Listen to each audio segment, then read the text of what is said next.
All right, testing audio real quick. All right, so welcome back everyone to Nerdy Playbook. We're back with episode 60 of Blades of Bahamut.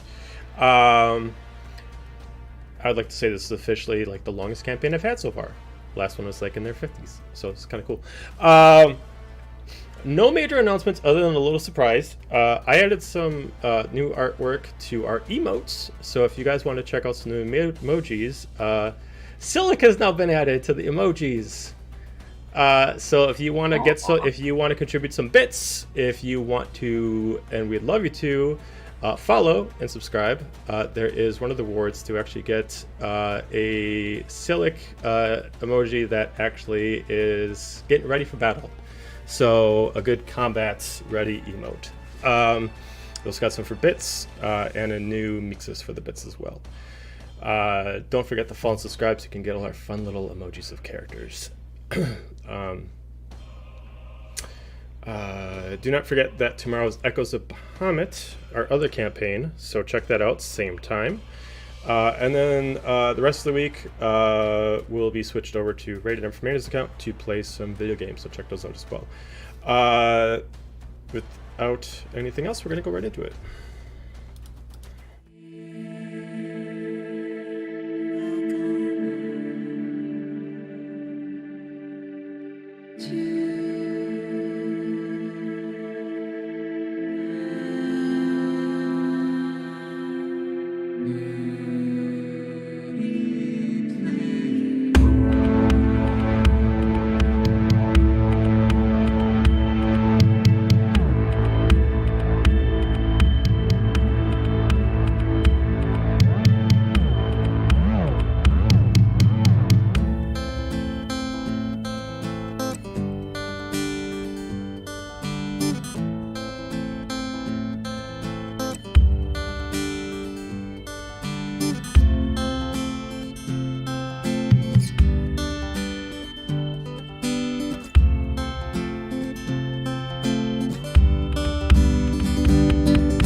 So, after being attacked, waking up in the morning by Gladlin, Dahlia was pulled into his pocket dimension, as she's seen before, as he's accusing her or the group itself of looking into fate so much that is basically activated his Gladlin senses, and he is not a big fan. Through some both not believing that this is their fault or just trying to mislead him, he was able to believe that, okay, it's not you, but there's something that you guys aren't aware of that you're doing that's constantly making you guys fuck with fate. Throughout the long time, he contacted Lasna, hoping that Lasna would get his back, but it turned out the other way, and she basically decided to beat the shit out of him, telling him that this is not how you treat your patrons. With that, exiting out, and a few people popping into a little world to see it, i.e. the other tieflings, you're pulled back out to the ship as everybody had different conversations. A proposal happened, and an engagement, and near the end of this session. With a day left, with the sleep now a day left to reach to Carthus, or at least the spot where you guys assume you're going to drop in the Carthus, taking into account you guys aren't planning to land there, you are pretty close to Nelethyr itself. So, you're up in the morning. We'll start off with, well, theoretically, are you going to be getting out of bed before everyone else with your 4 hours of sleep, or are you going to be staying in bed?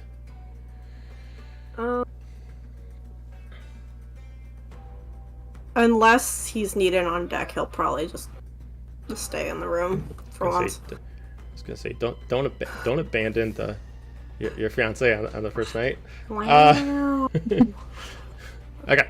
Oh, she gets plenty of attention from him. All right. So, with the 8 hours complete, everybody's awake. And the current situation, even before people leave their rooms, is it is not like overly loud, but the noise on the main deck is definitely protruding so much that it might have gave you a little bit of uneasy rest in your last hour of sleep. But a full rest still is grabbed. But there seems to be a lot of commotion on the main deck, a lot of commands being taken, and it seems, as the feeling of the ship, either there's a strong wind that's being caught through the ship, or specifically Arthur's trying to move around specific things in the air.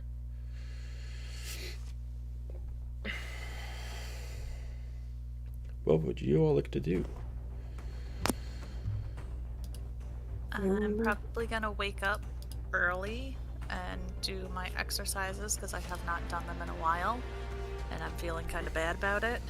And then kind of wander around top deck, see what's going on, and visit Cindy to see what materials she'll need for my wings. Very disappointing you can't do your 1,000 push-ups anymore. It's only 900. The hell? It is. Okay. Yep. Alright, so after doing your workout, you go to see Cindy. Question is, Dira, how late did you stay after Cindy left to work on your...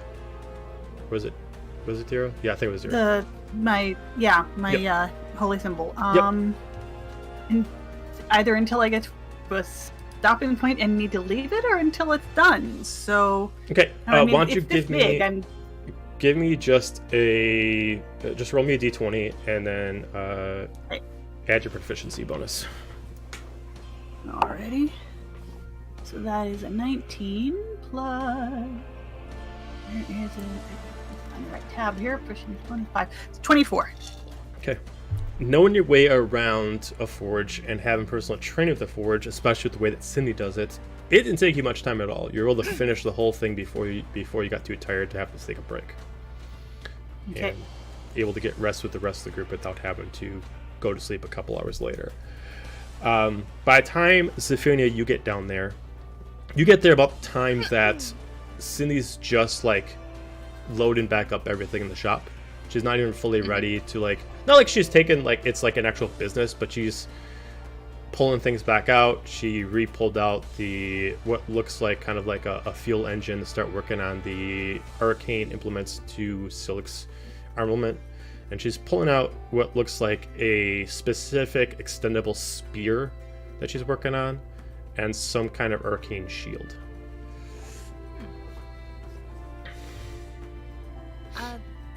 Cindy? She kind of peers over all the junk that she moved all the way. Yeah, hang on a second. Kind of move some stuff out of the way.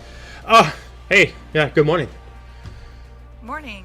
I just want to stop by and see what materials you'll need to be working on the wing armor. I don't know if you'll be able to get down there. I'm hoping you can, but just in case. I mean, if you want to make it to your specific preferences, have it durable, strong, but allow you to fly, we're going to have to find a very specific kind of mithril. Nelethyr is very full of it, but depending on where you go, the shop owners can really rip you off. Along with that, I'm specifically looking for specific cut diamonds and unique holy relics. And what relics? Holy relics. Holy relics. Specifically, ones for your wings. If I put any armor on your wings, I want to make sure that they work properly, and I need something that generates proper arcane energy for them. And it seems like holy implements work better with Azamars than any other race with wings. So I was trying to see if I could find, it's easy to find this junk, old crosses and holy symbols, but I was seeing if I could find some that still had some of its arcane energy left within inside. I kind of side-eye the holy symbol Dira's working on. And then just look back at her and just say, you mentioned that they might rip me off on Mithril. What's good price that I should be asking for that? Well, we're looking for really good mithril. The better it is, the later it is. You know, you want to get light but powerful. And mithril is harvested a lot within the Nelethyr area, so many shop owners decide to make their own wares out of mithril, which is why their soldiers are so good. But they're going to know that you're not one of them, and they're going to try to get you the tourist price. And they're going to... I mean, I'm going to say there's no actual price for mithril because it's hard to find mithril that's that's raw, unless we're able to get into their caves. But Nelethyrians are very, very, very protective of their caves and their mountains where they harvest it. So most of the mithril you're going to find is already going to be forged, swords, armor, etc. And that's what I'm trying to get. But obviously they're going to charge us extra for it already being forged. And I don't want to I want to make sure we're not buying something for extra pieces that we don't need. But I've been ripped off before. It's not specifically what you're looking for. I just know how to read some of the shopkeepers and know what I'm buying is actually worth its cost. Good to know. At least I kind of know what to keep an eye out for. I would at least say, if you decide to pick up mithril for yourself, there's a couple things you want to look for. Make sure they'll let you test it. A couple swings. If they don't let you test it, it's not worth its weight. Second off, the weight itself, if they're charging a lot, it should weigh about the same as leather. If it weighs any more than leather, it should not be that expensive. But don't expect it to be cheap nonetheless. We just want to make sure it's not overly expensive. But the major reason for it is to make sure that you don't feel like you have weight on your wings. And we want it to be as if you don't feel like you got the armor on, but still you would have it. I'll keep an eye out. I appreciate your help on this. I'm really excited. I'm excited for you. I've been wanting to do something with... I mean, this is... Let's be honest. I was hoping to go a different route with your wings. But this is also when your wings were still a little bit damaged. And I understand that you have definitely had some changes of late. And good for you. But I am excited nonetheless to allow you to fly and also be able to fight in the air without much problems.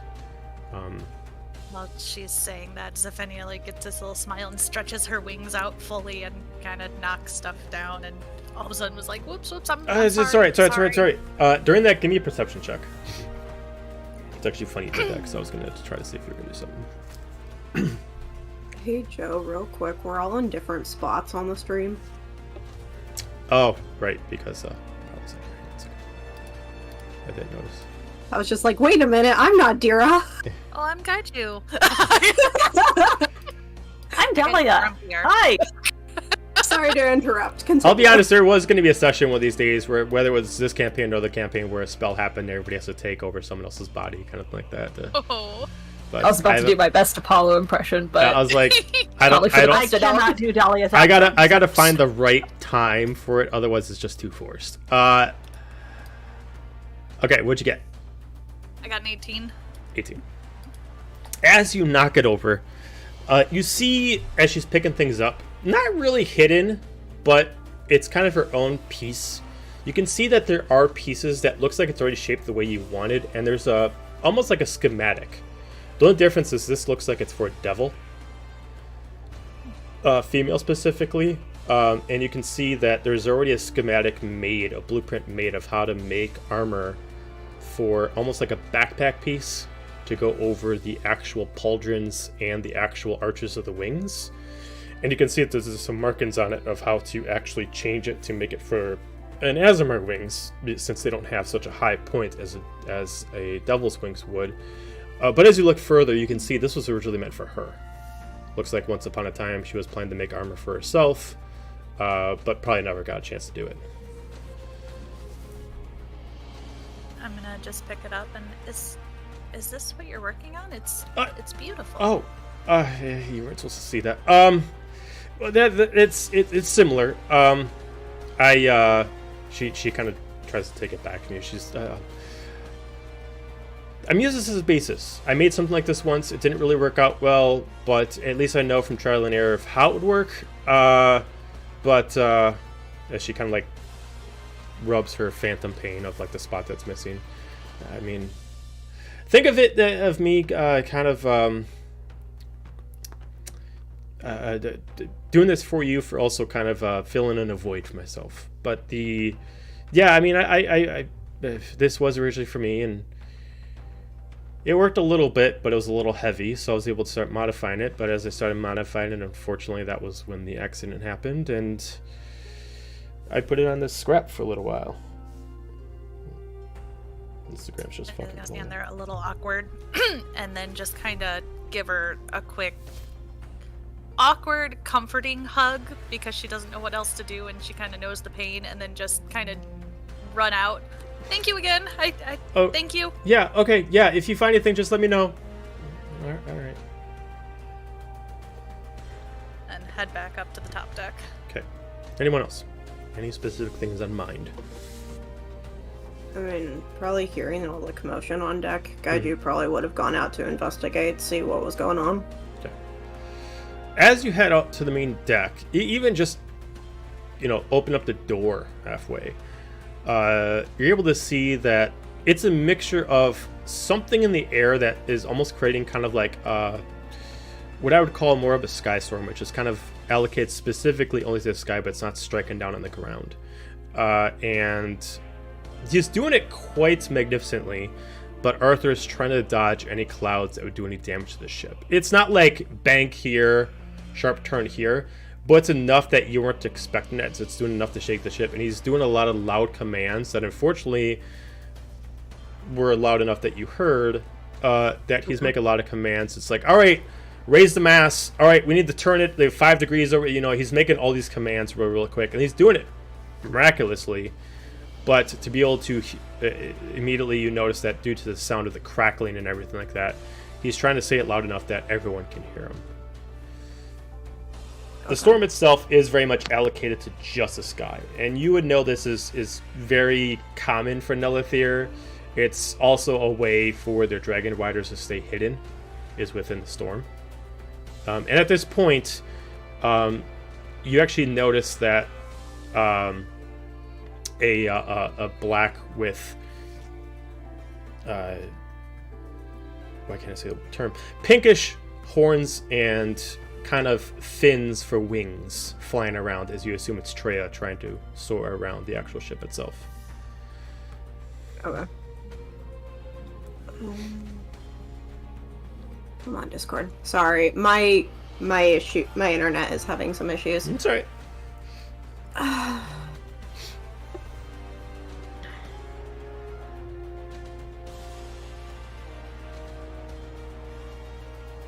This is fine. It has to be one of us. Oh no! It's alright. It's just like, you will go suddenly very robotic, and I go, oh no. Oh no, oh no, oh no. And then everybody freezes. It's fine.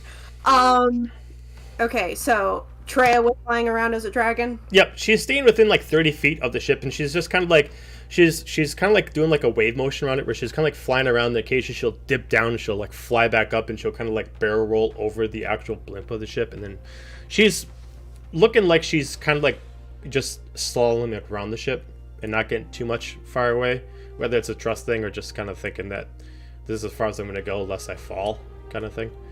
Okay. But right now she's taken a little bit smaller than adult dragon. Makes sense. Lucky for her, she just leveled up, so she actually has a spell that allows her to do draconic transformation, so that does help. Cool. I forgot that's a druid thing.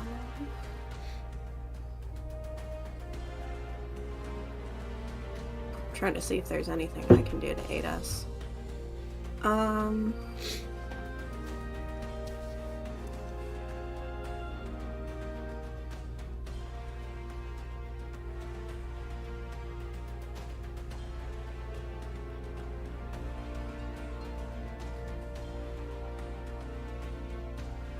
Okay. I will save that spell for later then. Okay. Alright. Yay, new abilities. I guess I will just help Arthur as best I can. Whether that's relaying his orders from up above to people down below a little easier so that they can hear better. Okay. Or like if Treya ends up needing any help, I can be able to rush and go help her or whatever. Got it. Okay. So. Cool. What about Dira? Anything you want to do at this moment? I would probably just go up on the deck and wondering what's going on and see that there's a lot of commotion, but it seems to be under control, and then I would find some place that is not outdoors. It's to be out of the way. It's definitely odd for you because you wouldn't have seen this kind of storm since it's kind of very specific to Nelethyr. Like the lightning happens, but it just stays within the clouds itself. Like it doesn't even strike outside the actual material of the clouds. It just kind of just strikes actually, if I within can it. find a spot that's out of the way, I'm just going to kind of stare at it for a little while. Okay. But if it seems like the deck is unsteady, I'm going to get indoors and out of the way. No, it's not like the ship is like flying all over the place or like things are rolling around. Like everything is pretty good, and Arthur's doing a really good job of controlling the ship. So you're pretty fine on there. You can tell. I'm going to find a.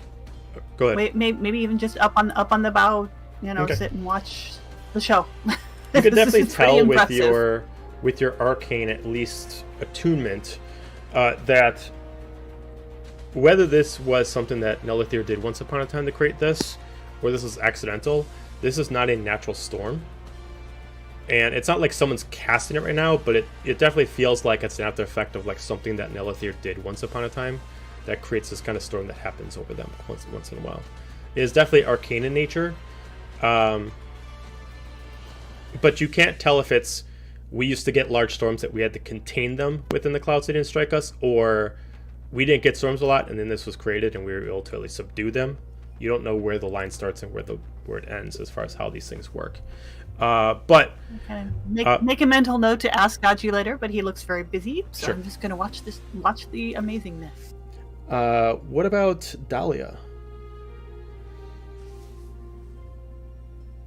I think she'll chill in bed for a bit, and then eventually, like, when it's been enough time and everyone's out there, she'll go out there, see that there's some storms a brewing, and be like, I'm out, and then go to the Nope. kitchen and start making breakfast, because, like, that's the most helpful thing I can think of to do right now. Okay. And I feel like we all congregate there eventually anyway. Sure. Okay. Side question, has she seen either of her parents, like, since they went to their room? There have been occasional times where they've come out for like a drink, but then they just go back in the room. These rabbits. She gets another sibling, I swear. Cool, but I will put that into the to-do list, but I guess I'd say it's not like it like they're out and about for like a couple hours here or there, but they don't really make themselves like, they don't go on the main deck. They might just like hang out the room where they go get some food, but they don't actually go around to like the crew. Okay. Cool. We'll just put that on the checklist for things Fair to enough. figure out before we get to Carthus. But we'll start with breakfast. We'll just go help Tobold, if that was his name. Okay. And by help I mean like I just order him around because this is my kitchen now. Oh, yeah. Okay. So Torbold, yeah, he's currently working on his regular like stew breakfast in the morning. And Yeah, so you start barking him around, telling him what to do. Fair enough. All right. I mean, if he's got something cooking, she's just gonna walk in and be like, "Hi, how are you? What do you have going on? Cool. What do you need? I've got it from here." You got it? Like the place, like you can see that he's like already like prepping in for like the next day's food. Like he's already got stuff going on. You got it? All right. I Cool. mean, I can finish the stew for breakfast. Like, calm down. Oh, that's done. Just That's the stew done. for I already got breakfast. that. I already got that out. Like that's fine. We're good. Oh, what time is it? It's probably like Did you finish it's that? probably Really, like 9 really? o'clock. You gotta remember he's gotta Okay, making food I- consistently because like it's full shift around the ship. Yeah, so it's Well, do you gotta have like any bread or anything? That needs Are you trying to help find something with... to do, or I am just, I'd assume people want breakfast or something. I mean, they and got we'll be breakfast. They got. here I mean, like eventually. if you want to make more food, you can. Did make more everyone food. get breakfast already? I mean, yeah. There's stew out for breakfast. Like he's made like a kind of like a breakfast stew. Oh, but they haven't come and eaten it yet. I mean, there's some people that are eating it, but it's like people that just finished like their third shift. They're like they were doing the night shift. The usuals, yeah. That's Yeah. true. I was thinking of the homies. Oh no one of the core group has come in to eat. No. Okay. She's gonna start looking for what would pair nicely with it, so she can just do something for breakfast. Okay. I mean, currently right What now. kind of meat do you have in here? Is it like beef or is it bacon or any? I mean, we got plenty of bacon. If you want meat, I got some aged pork. If you want some pork.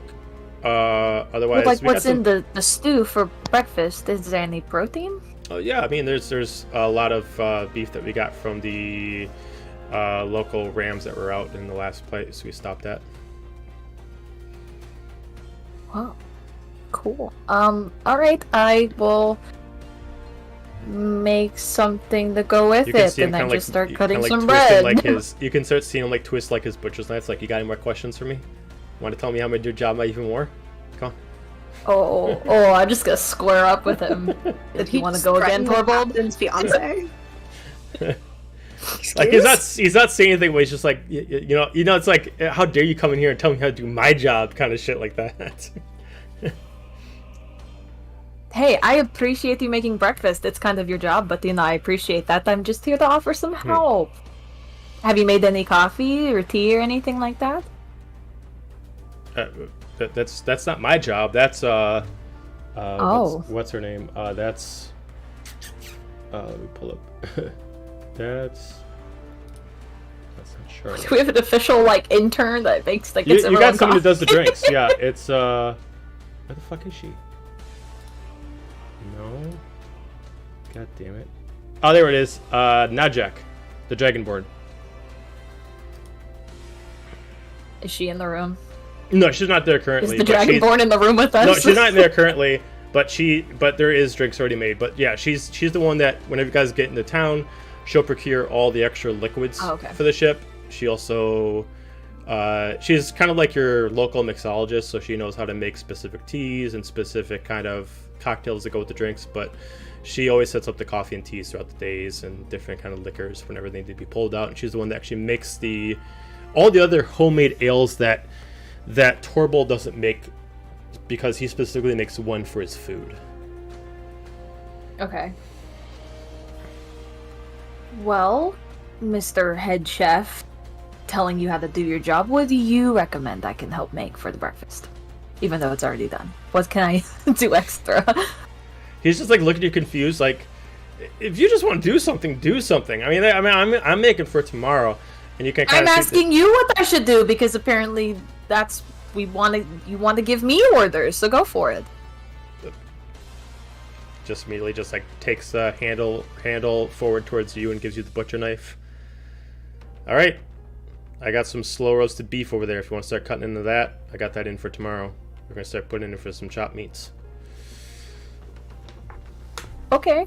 She walks over and makes eye contact with him and hacks a piece off immediately. No, not that. That's really good. God damn it. Oh, fine.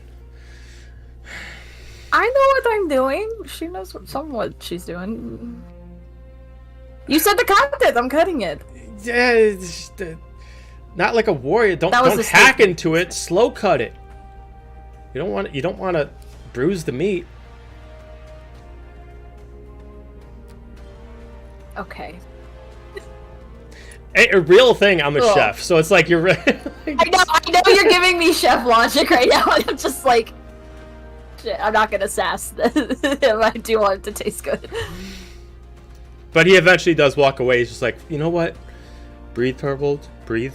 It's fine. It's fine. They all want to keep learning how how to breathe for. Shh, shh. No one's here.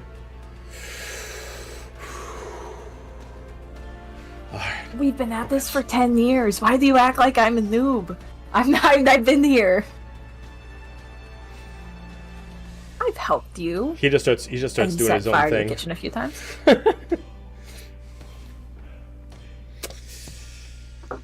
He just allows you to Eat a keep doing your Snickers. butchering of the meats. He just kind of like. And I just- butcher it well. Not the Torvald way, but I do it well. Like, I assume that you just do like the straight hacking against the board, and he's just like it's that almost was like just... it's like nailed Yeah, on chalkboard. I dude. definitely did it to. I definitely did it to piss him off in the beginning, but I will be a little gentler as I go. Alright. Alright. As the day progresses, I need everyone to give me a perception check.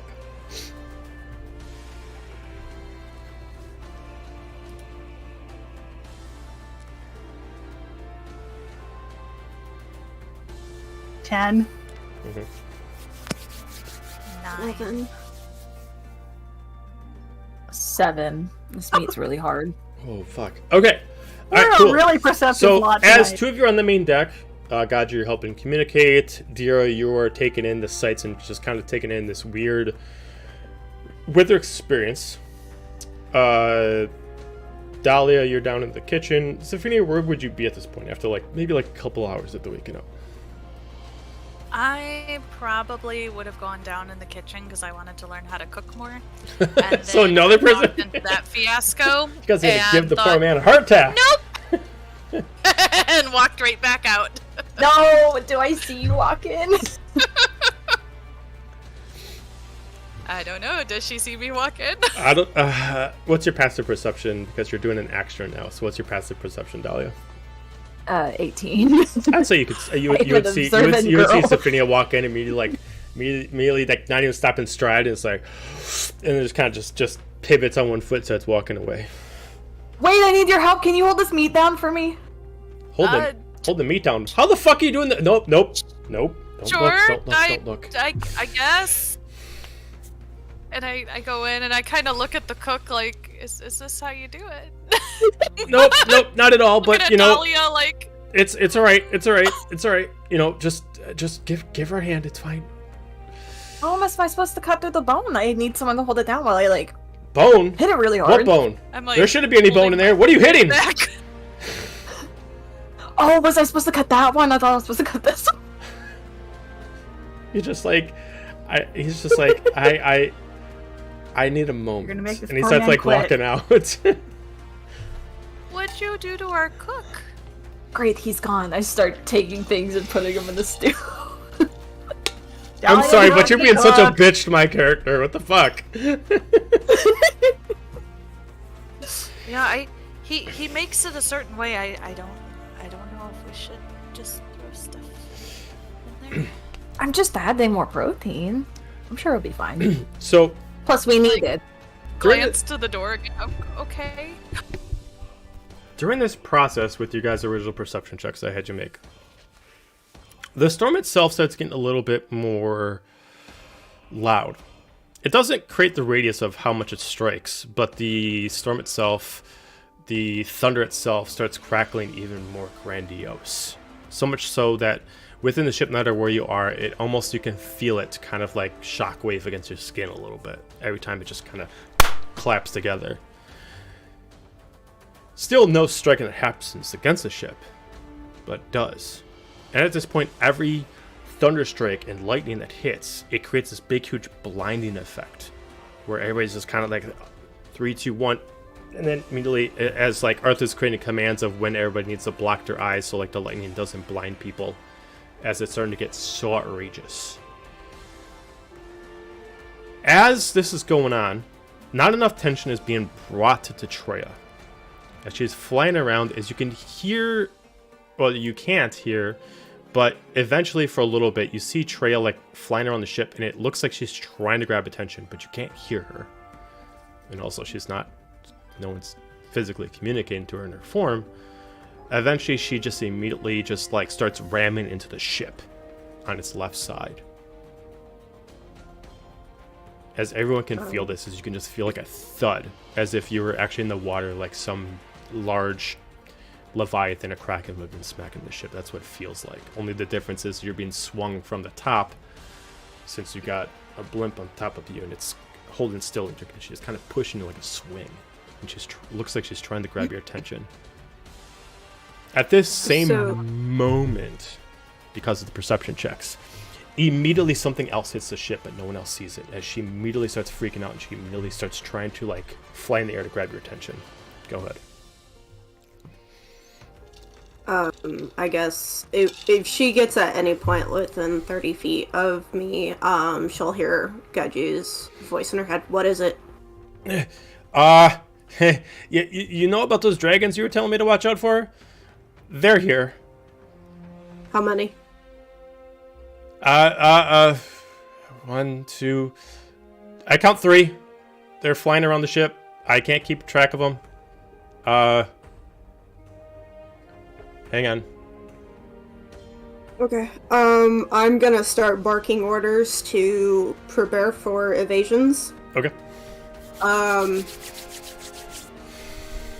And then I'm actually going to leap off the side of the ship and go Thunderbird. Okay. Mainly to draw lightning strikes away from the ship, Ooh, okay. but also to see if I can just redirect them at the dragons. Okay. Ooh. Okay, cool. Alright, so as you transform into your Thunderbird and you start trying to, and you're able to manipulate the actual lightning around the clouds around you, you're able to pull the storm away from the ship pretty good, as you become literally a lightning rod for any attention that needs to be grabbed. At this point, anybody in the main deck can see the 3 dragon riders, all riding what looks like brass dragons. From the distance, you can't see the kind of armor that they're wearing, as they're trying to stay distance away from the ship. It looks like occasionally they're kind of making like runs to like sideswipe the base of the ship, but they haven't tried to actively do damage yet. But they're constantly like sideswiping the bottom. They like dive bomb about 200 feet underneath the ship, and then they're just kind of like hovering, actively trying to be like in a blind spot. As you start creating this controlled storm, 2 of them break off left and right and immediately move within the clouds themselves, as one just stays flying there. As you can see his head up, look at you, and he's just kind of staring up at your form that you're currently in. While that's going on, I'll send a warning lightning strike towards it. Okay, so you're not actively trying to hit him, you're just trying to Not hit it, just get close enough where it's a back off. Okay. Give me an intimidation check, please. Do I get an advantage for that? They're very used to these storms, so no. Okay, but have they seen a Thunderbird? They're dragon riders. I'm going to assume they're fine. So. Okay, intimidation. Where is that? That is a 19. 19. Okay. Unknown specifically if it is him freaking out or if it's them freaking out or not, they do back up as they fly within the shells themselves. Almost like they kind of like put a brake on the dragon. They immediately like pull back as the wings immediately expand and they immediately fly back. Within the first 5 minutes of you hanging out there after you leave, you do not see the 3 dragons again. What do you do? I'm just gonna remain hovering, controlling the storm. I'll maybe send out random lightning strikes as continued warnings. Okay, got it. Depending on how Treya's doing, I may have her try to go ahead of the ship a bit. Okay. She has definitely calmed down. She was more or less getting anxious because the storm was getting so loud people couldn't hear her. But she's definitely calmed down when she knew she can communicate with somebody. If she's just like flying by you, she's like, all right, I don't know if they're gone or not, but they're at least out of sight. What do you want me to do? Keep on a lookout. Warn me if you see them. Okay. I'll be a deterrent as much as I can. All right. I'll move ahead a little bit and let you. How far can Trail be ahead of you? Just keep in communication. I only have 30 feet, unfortunately. Okay. So she's unfortunately going to lose communication with you, but she's just going to be like, all right, well, just hopefully you can hear me, as she immediately just like flies forward and she goes about like 50 feet ahead of the nose of the ship. Yeah. Do I come out and see this? If you before want she to, you guys would disappears? all hear things at this point. You would hear the storm change, and you would start hearing what sounds like Gaju's form activate. I would probably be concerned when we start swinging. And Like, the meat all falls onto the wrapped up. floor, and I'm like, well, shit. So It was already butchered anyway. This was fucked. It was done for the beginning. I just pick it up, put it back on the cutting board, and run outside. Okay, so it 5-second roll. 5-second roll. He can re-sanitize it. I don't know how this works. I just work here. So I go back outside. I think you're assume- physically hurting Joe. Is it a good session if we don't physically hurt Joe with Continue. emotional pain? I assume Zephydia is coming with me? Yeah. Rushing up. If I go onto the deck, and I see Mr. Thunderbird and Mrs. Dragon over here, I would cast Psychic Whispers and open a connection to all of us. What's the range of Psychic Whispers? It's up to a mile. Oh, okay, cool. Yeah, so you can reach Trey. You can reach Trey. Yeah, I just have to be able to visually see her to cast it to put her in the loop. I'd say you probably caught her right before she moved in the clouds ahead of the nose to be able to activate it. But shortly after you activate it, she does move about 50, 60 feet ahead, which kind of puts her within the clouds Okay. to at least be able to kind of be your guys' sight. Okay. I'll shoot out a message to start communication, be like, what's going on? Dragons! Lots of dragons! Where'd they go? Don't Are we... know, but Gaju's really scary right now, and I think he scared him off, I think. As you can, before she goes in the clouds, you can kind of see her kind of like moving like her long neck of the head of the dragon, kind of like looking around, kind of like looking up, looking to the side. It's like, I don't see them, but it is super cloudy out, and they could be hiding anywhere. Well, thank you for trying to warn us. We need to pay better attention to you. Gaju Rakasha, you okay? Sorry, internet keeps cutting. No! What did you say? I just asked if he was okay. Yeah, I'm fine. He's probably like hanging back just behind the ship, maybe a little bit above, just to continue drawing the storm away from the ship itself. Okay. But other than that, he's gonna be alert, looking around, and even like above him and stuff, because he's not really a fan of being surprised. Okay. Give me a perception check then, as the creature. If you're, I don't know if I gave your bird a perception check. Otherwise, just use your own. Probably did. Let me re-find it.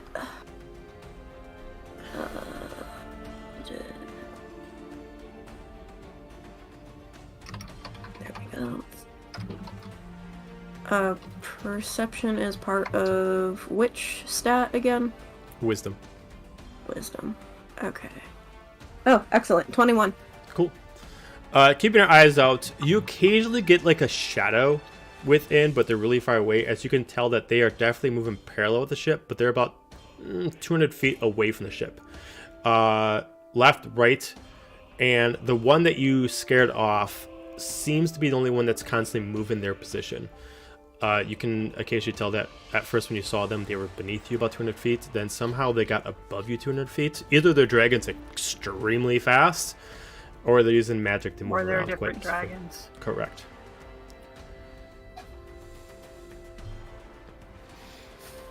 Is this normal? Do we need to talk to them?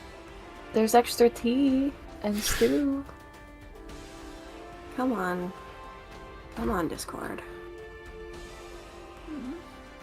Okay, I'm sorry. I heard left, right, and what? There's one that's occasionally underneath you, and then one above you. So you don't know if it's using arcane magic, speed, or if there's more than one that's occasionally appearing in different spots. Okay. But the one on the left of you are consistently being there, but depending on how thick the clouds are, you occasionally see their like shadow within the clouds, and then sometimes you don't, but you always assume that they are following a specific path exactly 200 feet around you. Okay. I'm going to alert Treya specifically about the one that keeps evading my perception. Okay. I will keep my eyes on the two that are, you said, either side of me? Mm-hmm. Kind of? Yeah, left and right. Of the Yeah, ship. I will keep an eye on those two. Okay. If they start, like, getting, like, close or look like they're getting any ideas, I'll either send a lightning bolt their way or even use my speed to kind of play chicken a little bit. Okay. After about 20 minutes, it goes quiet. You notice it, but unfortunately you can't communicate to Treya quick enough because her perception check did not get it. As immediately when the dragon just charges straight at her and immediately like locks in with her as a dragon, and they immediately start barrel rolling down and start to fall. What do you all want to do? To attack. I guess T is out of the question. Well, they're now. falling. The ship can't dive bomb. You're not like in a jet or a plane. You can't really dive bomb with this thing. So she's like locked with this. So she's like locked in like claws and talons Grapple, against each grapple. other, wings against each other. It's hard to tell who's technically being the far dominant are one between they? them. When she was grappled by it, she was 50 feet ahead of the nose of the ship, and then she immediately started falling with the dragon. But you can't tell if she's in control or if her opponent's in control due to how fast she's falling. Any chance they're within 60 feet of me?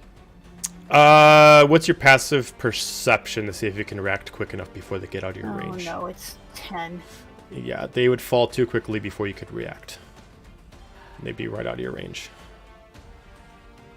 They're considered huge creatures. By the time you would have thought about what to do, they would have been past that 60 feet. I almost want to say Apollo and Zephynia are probably her best bet right now, because if I move, those two other dragon riders are going to close in. I'm gonna take off and follow them down. I know there's probably not much I can do with how little I am compared to the dragons, but at least I want to keep her in sight. Okay. Alright. You give me perception check as well to keep making sure that you can at least keep an eye on her as you're moving through the clouds. Is an 11? 11? Okay. As you immediately jump into the air and immediately start following with your wings, what does everybody else want to do?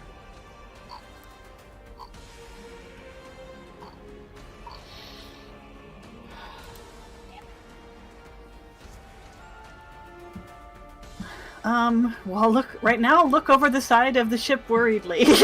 I'm kind of with you there. Okay. I mean, I don't think I have much order power around here anyway, so. I am gonna have my. Actually, probably didn't have it with me on the deck, so I am actually gonna run to my quarters for my crossbow. Okay, got it. Alright. Just in case shit gets nasty and we need to start shooting at things. Are the other two still in position?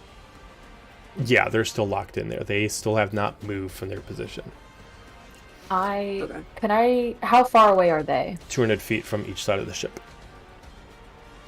Is there any way I can tell if one of them is in charge? Due to the distance, it'd be high DC, but you can give me either animal handling or nature check to be able to tell me if you could, to be able to figure out if you can tell based off their patterns. Are there riders on the dragon or just the Yeah, dragon? their riders are on the dragon. Okay. Mhm. Okay. That was a 21. That's pretty good. Based on these two, they're on both sides. They look like they are not the leaders. Most likely the one that grabbed Treya was the leader. These ones look like they are locked in position to wait for commands. Okay.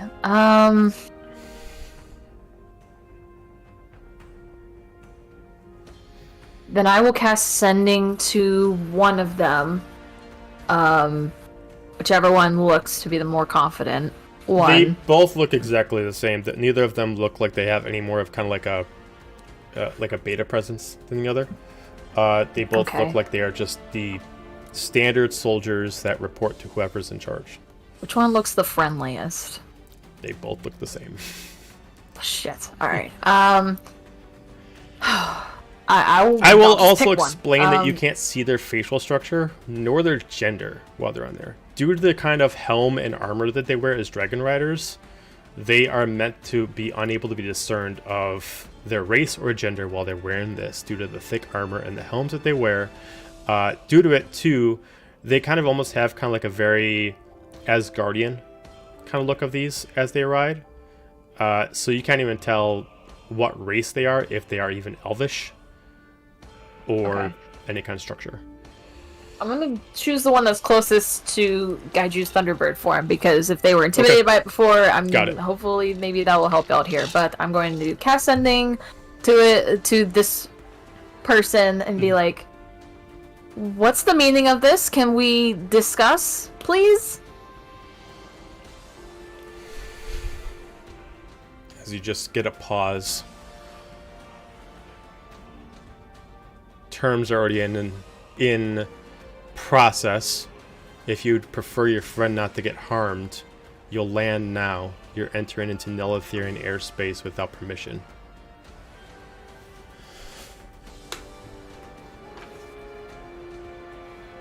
Oh shit, I don't want to lie my way one. I'm gonna pause and re-communicate that through Psychic Whispers. Got it. Because that's going to take a little bit of time, we're going to go back to Zephynia, because Zephynia is trying to chase as someone's falling. Zephynia, I'm assuming you're dashing, trying to get as much speed as you're falling. You're able to actually catch up, because they're resisting each other, trying to fight. Doing so, they are pushing against the wind and pulling themselves back up in the air. They're still falling, but slowly, as they're trying to use their wings to make sure that neither one is the one that collapses first. Currently, right now, it's a half and half battle. What's that? Can I try and stay out of eyesight as I am falling of the Dragon Rider? Sure. Give me a stealth check. Not gonna go well. Whoops, I rolled at normal. It should be disadvantage. Let me roll again.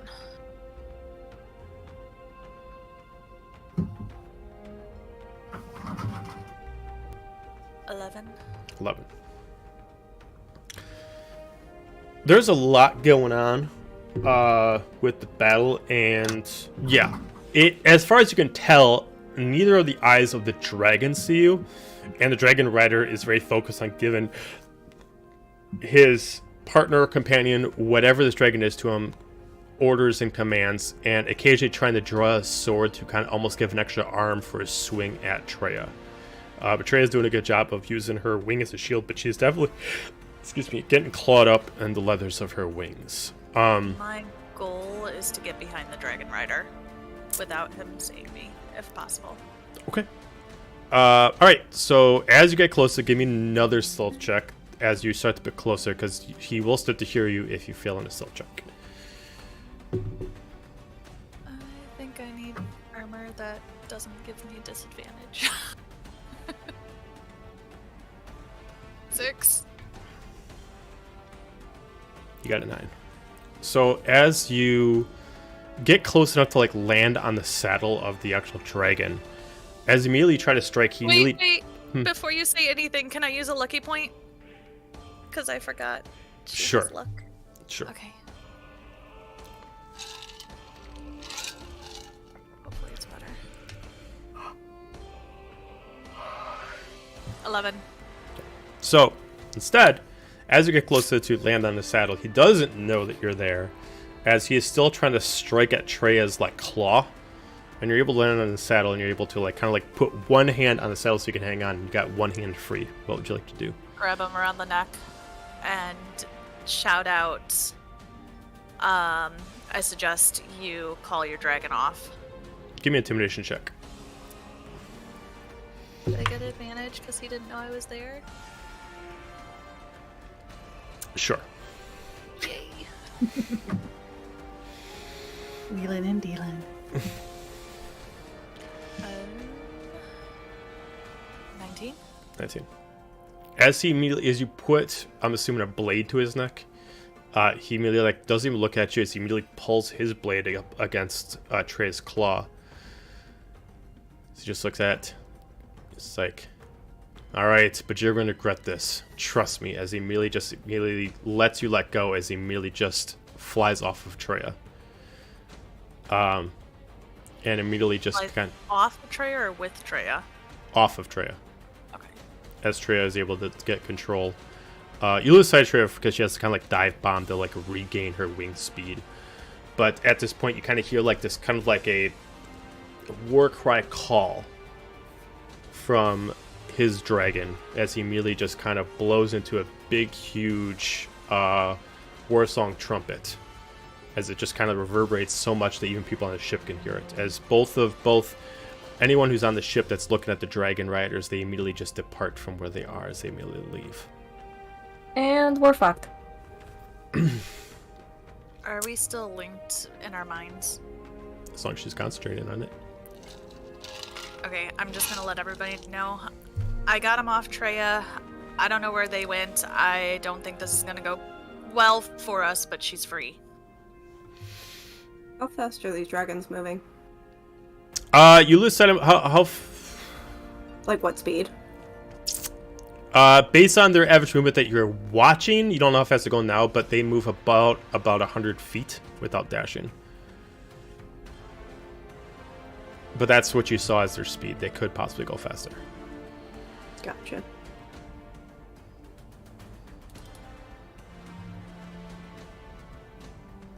Treya, come on back up. I think our jig is up. You I'd rather see have her you having up a here, I think. tough time to fly back up, but as she does, she kind of just eventually just mid-transforms back, and she just falls back onto the deck, and then she transforms back.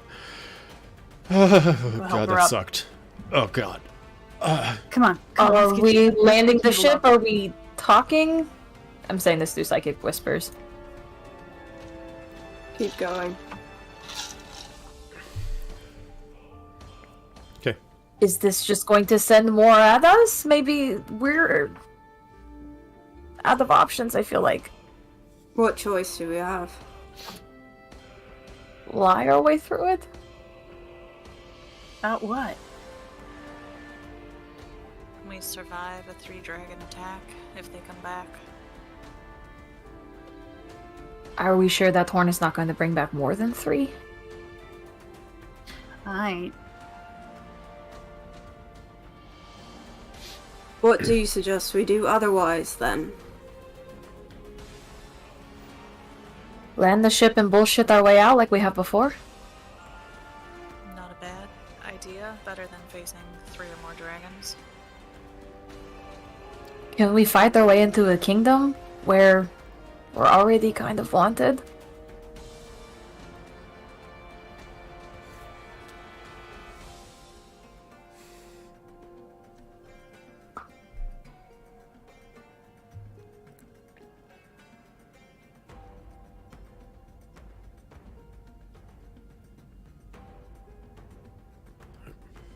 I'll say at this point, after some time discussing, Arthur does mention, alright, if we're planning to still do the same idea that was set, we should be at least above Carthus in an hour, assuming that we don't get attacked again.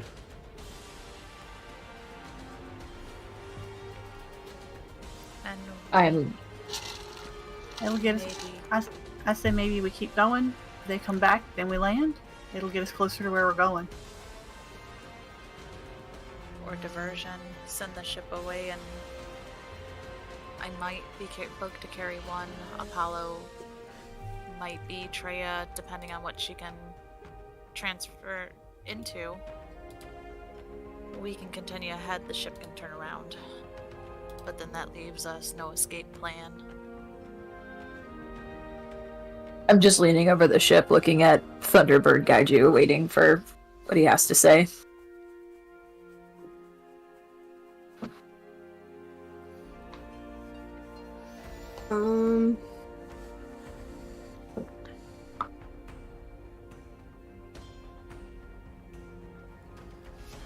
Sorry, don't know if it's working for me.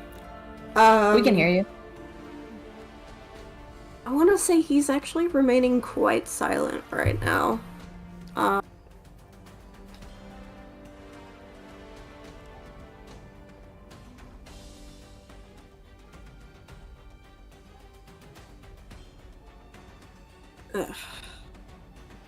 Like, come on. I genuinely don't know what he would respond right now, so he's just gonna not. I'd say right at this point on the ship, everybody's trying to reacclimate themselves to their jobs. Arthur's trying to get them to all get prepared for eventual airlock, being able to use the arcane implements on the ship so they can actually stay completely still in the air. The other thing that some of you notice that are on the main deck is that Gantar, the messenger, the Drow messenger, is, due to the whole thing, he's currently rallying up his birds and ravens, and they're kind of going a little crazy right now as he's kind of putting together. It's like, kind of starts pulling a note off of one of them. Immediately comes up to whoever's closest to him. It's like, do you know where the captain is? There's a message for the captain. Captain? Wherever the captain is. He's still flying. He's over there right now, and I point at the Thunderbird. Oh. Dahlia? I'll Let me see it. come over. There's just a little note that's wrapped in like a little gray ribbon. No seal or anything, it's just tied shut. What is it? Unroll it, show it to Dahlia. Okay. I take it and read it. Sorry about the delayed response. It has been quite taxing here of late.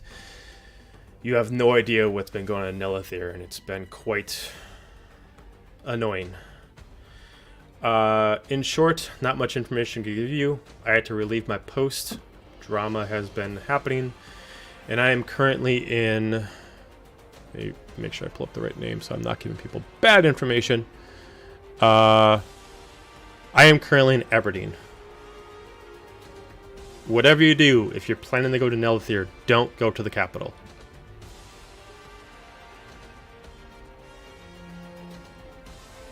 If you need to find me, I will be at the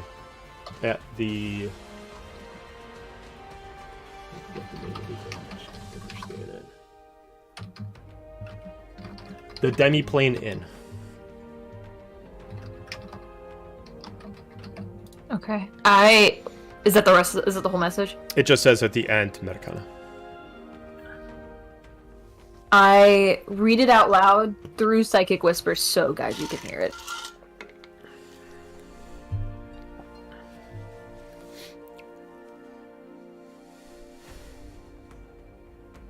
Noted. Well, we need to make a decision. Do we split from the ship? Do we stealth into Carthus and try to go from there?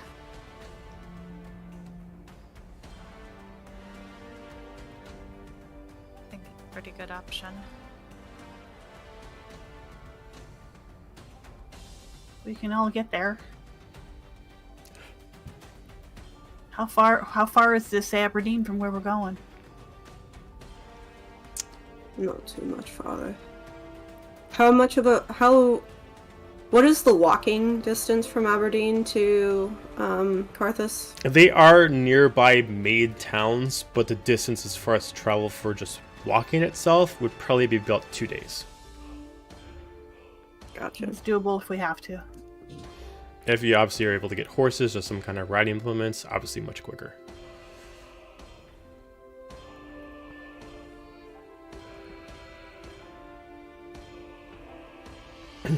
Where would you suggest we send the ship? Can they get out of Maybe- range? Sorry, go ahead. Turn around. It can lead them off. Maybe if we let them chase it out of territory, maybe they'll read it as a false alarm. Just for now.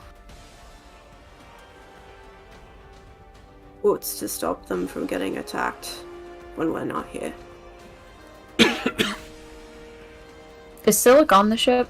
Or is he, like, out on the ship? He is out on the ship himself. He's kind of like taken in of what's going on. But yeah, he's not really doing like anything active right now. I'm going to... Let's see. So 1, 2, 3, 4, 5. Let me double check that I can add him into the into the group chat, if you will. Yes. I cannot. Hell. Okay. Cool. I guess we'll have to use our words. Oh darn. Rats. I'm just gonna go ahead and psychic whispers this. Be like, Silic is here. I don't see why they would pursue us if we leave territory, right? If anything, I trust him to keep the ship afloat. Just say it was a mistake. We're leaving now. Got blown off course. I don't see any alternative.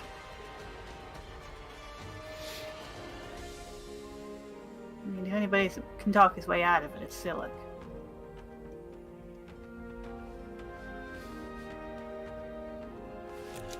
Yes, Dura has great faith in his smoothness. Probably more than anyone else. Would I know anything else about the Dragon Riders' tactics? Give me a history check to see how much you would actually actively know about the Dragon Riders and their order. Over the general knowledge an Nelethyrian would have. It's only an 8. Okay. So the knowledge that you have about the Dragon Riders, their order is very, very exclusive. They're even harder to get in than the actual Royal Council. Dragon Riders are usually brought into the order based on lineage. They're not just get one because you won a job. You're usually your father or your mother was Dragon Rider. They are usually the bounty hunters / mercenaries / royal guards for the sky of Nelethyr, but they also do the dirty jobs in Nelethyr. They kind of follow around the lines of a Mandalorian, where they refuse to take off their armor, find it as dishonorable to remove their helm, only unless they have a specific rank that allows them to do so. As far as this situation, you're on the fence. You could either assume that the horn itself was specifically to regroup and figure out something from there, or regroup and attack. You're not sure. You don't know enough about the Royal Horn to know exactly if it's this tune, what does it mean? But you know at least means regroup.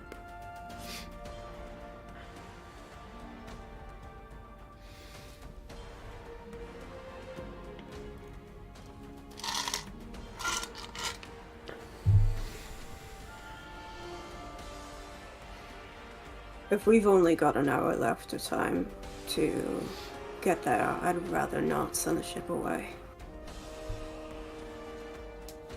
I'd rather take my chances.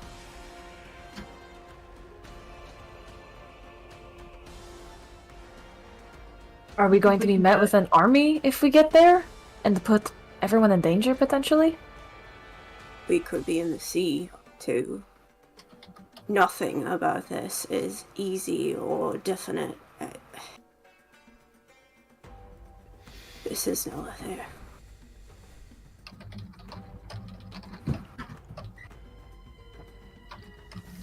I just figured we'd stealth our way in. Not spells a-blazing, but you're the captain.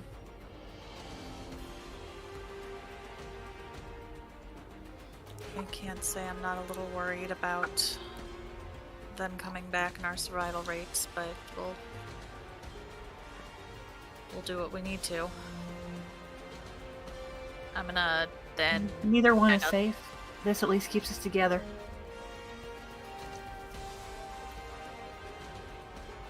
I'm gonna fly and keep watch from below the ship. Okay. Sounds good. Okay. So we're sailing our way in? Are you guys taking water or are you guys taking air?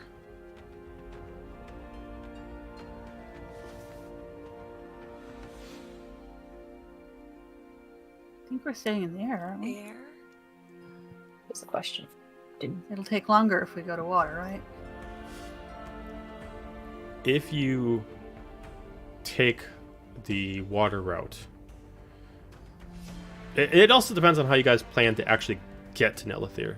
I'm not quite sure what you guys have in your mind of how you're actually gonna, if you guys are just gonna like jump and someone carries you and then you land in Carthus. But as far as getting there, it all depends on your arrival. You could easily take the boat route there and just land in the water into a spot where you would actually just stay in the air. It just all depends on your transportation via ship to land.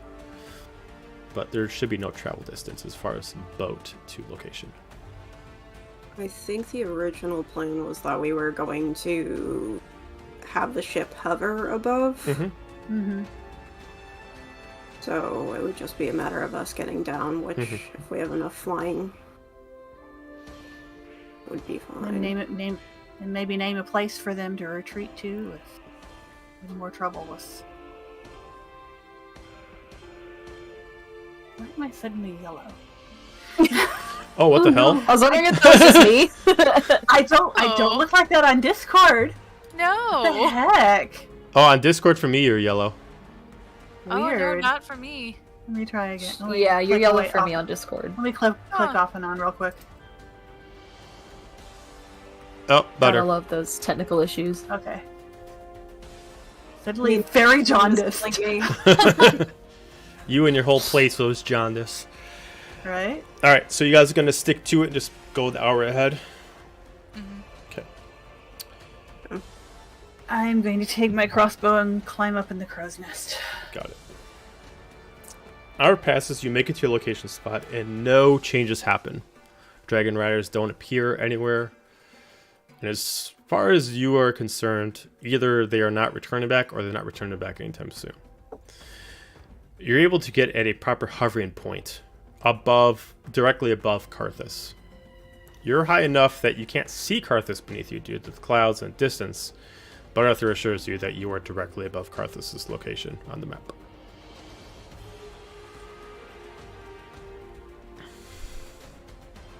So how are we doing this? And Apollo and I can kind of carry one of you down. Well, Dira, and God, I'm assuming you're still in Thunderbird and can carry Dahlia down. It probably won't go down as a Thunderbird, just So- because that's big and flashy. That's true. So, Zephania, you can carry Dira, that's fine. Apollo doesn't have high enough strength to be able to carry someone that far down. So either someone have to be really light, or yeah, that'd probably be the only way it could work out, was light or small. So yes, basically if they're a medium-sized creature, they can't be wearing any armor and have any weapons on for him to be able to carry them. Okay. As soon as Arthur lets us know that we are at our location, Gaiju will kind of drop down in his regular form. Okay. I'll probably end up going Giant Eagle for the flight down, so I believe I can carry 2 people in that form. Yeah, I believe so. You can put someone in your back and you can put someone in your talons. I call shotgun. Well, which one shotgun? Talons or back? I don't know. Back. I want to fly in style. Just koala Dira. Fly away with her. And then, yeah, I mean, Apollo or Hades, depending on which one he's going by right now, it can fly on his own down there. He doesn't have a limit to how long he can fly. He just can only move at 30 feet per turn. So, Does Treya have a wild shape left? yeah, because since she's level 13 now, she can actually turn into a dragon without using wild shape. It's part of one of her spells that she has now, which is pretty cool. Oh. Dragon also kind of flashy, so. Yeah, so she can turn it. She can just do. If you guys wanted to, she can go for good old eagle form. Otherwise, she does prefer owl as well. I think eagles, owls, whatever might draw a little less attention than Your dragon is very fine, by the way. Try it. Yeah, thank you. Under other circumstances, I'd be very proud of it if I were you. We probably want to be a little lower profile than this. I'm gonna look at Silic before we go and just be like, can you alert me if anything happens? You still got your stone? Of course. Fish it out my pocket and flash it. Okay. Yeah, I'll let you know anything's going on. I'm sure your man on deck is going to take care of everything, but I'll keep you informed. I would assume we would probably have them end up going more into the foresty area above Nelethyr. That's a little further away from city. Okay, got it. Just because that's a little bit farther from the Dragon Riders, unless they're flying out there. Okay, got it. And then as far as us landing, I would also recommend landing in the forest outside of the city, instead of just dropping down into the city. Okay. What's up, y'all? So then you guys would be heading towards the west of Carthus, because that's where the forest line kind of ends for Carthus.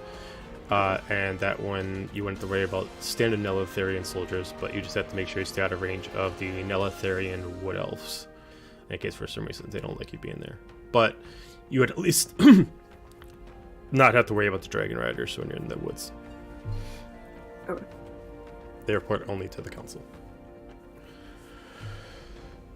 Okay, cool. So as... Go ahead. Oh, I was just gonna ask Gaiju if he had his bandana. I don't know if he's transformed or not, but I figure a nod or a shake of the head would suffice. So the bandana is actually now part of his cloak. Thank you, Cindy. Oh. Yeah, I combined a bunch of my magical items over the past 10 years. We're But good. currently he will be in a giant eagle form, and then when we drop down, he'll probably disguise himself. I have not yet settled on that disguise. Got it. Okay. Never mind then. Okay. As you all find your positions, druid form's taken, and you immediately take off flying down. It takes about a good 5-10 minutes before you start actually seeing the grandiose nature of what is Nelethyr. As you pass through so many clouds, and you find this large, very ornate continent. From the distance, obviously, you're only seeing things from small eyes, but the looks of it is very much more appealing to the eyes than what you know of Nelethyr. And as you get closer, you start heading off into the forest itself. You start seeing the beautiful ornate structures that are of Carthus and of Aberdeen and many other things like that. But the one thing that really stands out to you, no matter how far you're away, the first thing that grabs your eyes is the obtrusious, over-the-top, gaudy castle that is Castle Nelethyr.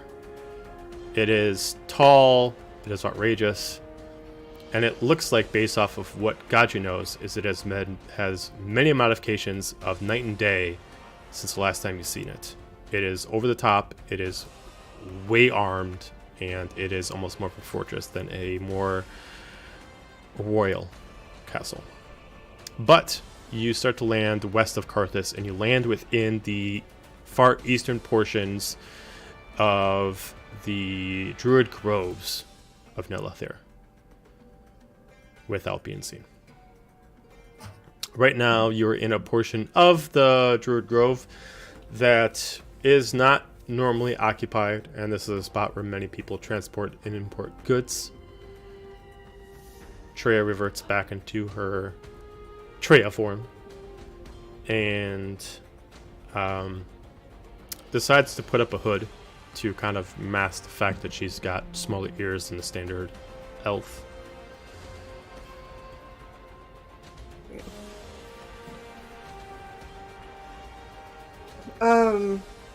Kind of noting what Treya is doing because she's actually the only one I've warned. So, just to give you all a better heads up before we head in there, Dira is the only one here that's going to get in, no problem. They don't mind humans. They prefer full elves. Usually would welcome Asimars with open arms, however, Zephinia, you might actually scare them. I You've kind of changed for less angelic purposes. I mean, I guess, but I still look like me. I guess. You do, but Neletyrians are set in their ways. Unfortunately, I think Dahlia, Apollo, and I will be having the worst of time here. So, watch your back, hide whatever you can, and... Should we disguise ourselves? It probably wouldn't hurt. And actually, as he says that, he kind of like tugs on his cloak, and his appearance kind of shimmers a little bit, and he kind of takes on a more elven form. So his hooves are replaced by boots, like you guys once saw when we all got together. And the horns disappear, but he also pulls up his hood in addition. So. I will cast Disguise Self on myself, and I can assume Apollo can do the same because it's a tiefling thing. To do what? To Disguise Self, cast Disguise Self. Oh, you have Disguise Self? I don't think that's a tiefling thing. It's on my sheet as tiefling magic. I don't have that. That's weird. I guess we can ask Apollo. If he has the ability to disguise self, then I will cast disguise self. But You might be more tiefling than I am, actually. Well, yeah, you're more... So. Yeah, let's see. So I don't have that ability. I don't know about... is Apollo a sorcerer? Yes. Yeah. It is in his class to have it. I don't know. That doesn't necessarily mean it just means it's available. Yeah, I know. But he also is full tiefling. Ben, where are you? It might be the specific subclass of tiefling. What subclass of tiefling is he? Or subrace of tiefling, I mean. I think he's a variant. Is he just a regular variant? Probably. If he's a regular variant, It's usually we're variant with we're usually variant with wings. Oh yeah, because that's right. He's a winged tiefling. That's right. Well, I'm not sure, but but I pinged him and asked him. We'll just go ahead and say she does it for now. Oh, I remember what it is for you. Because we made your race custom, and yours is based off of the tiefling that just has the basic fire resistance, hellish rebuke, thaumaturgy. I remember you wanted something about disguise self and replace it with something else. So I think we took something off the tiefling and gave you disguise self along with the thaumaturgy and hellish rebuke. Okay. I don't remember what we sacrificed, but yeah, that's why you have that, because it's part of your it's part of your basic tiefling magic, which that would be hellish rebuke and thaumaturgy. Yeah.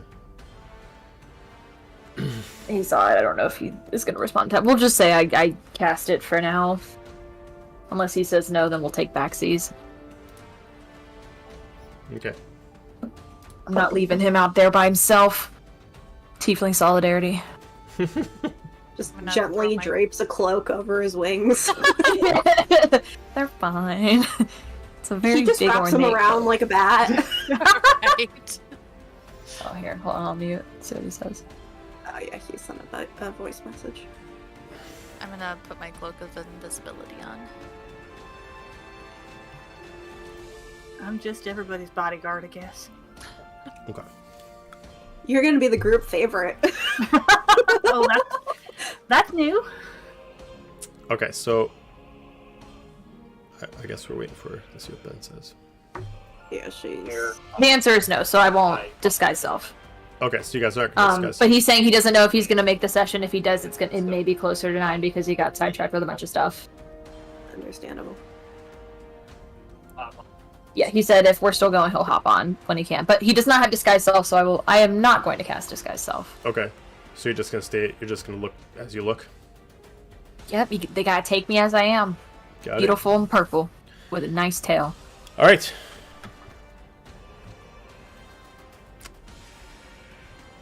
Assuming you all start heading towards the entrance to Carthus. Guess so. Cautiously, but yes. As you enter out of the Druid Grove and you start making your way to the main highway that leads into the entrance of Carthus, which is here on the bottom left hand of the screen, there is much transportation coming in and out. Many carriages, carts coming back and forth, both imports, exports, people moving stuff around, farm villages there nearby that are bringing grains and different kind of fruits and vegetables around, etc., etc., etc. The one thing that most of you notice that don't come to Nelethyr around quite often, it's not the heat, it's the dryness. For anybody who's not used to it, your skin's immediately getting very, very dry.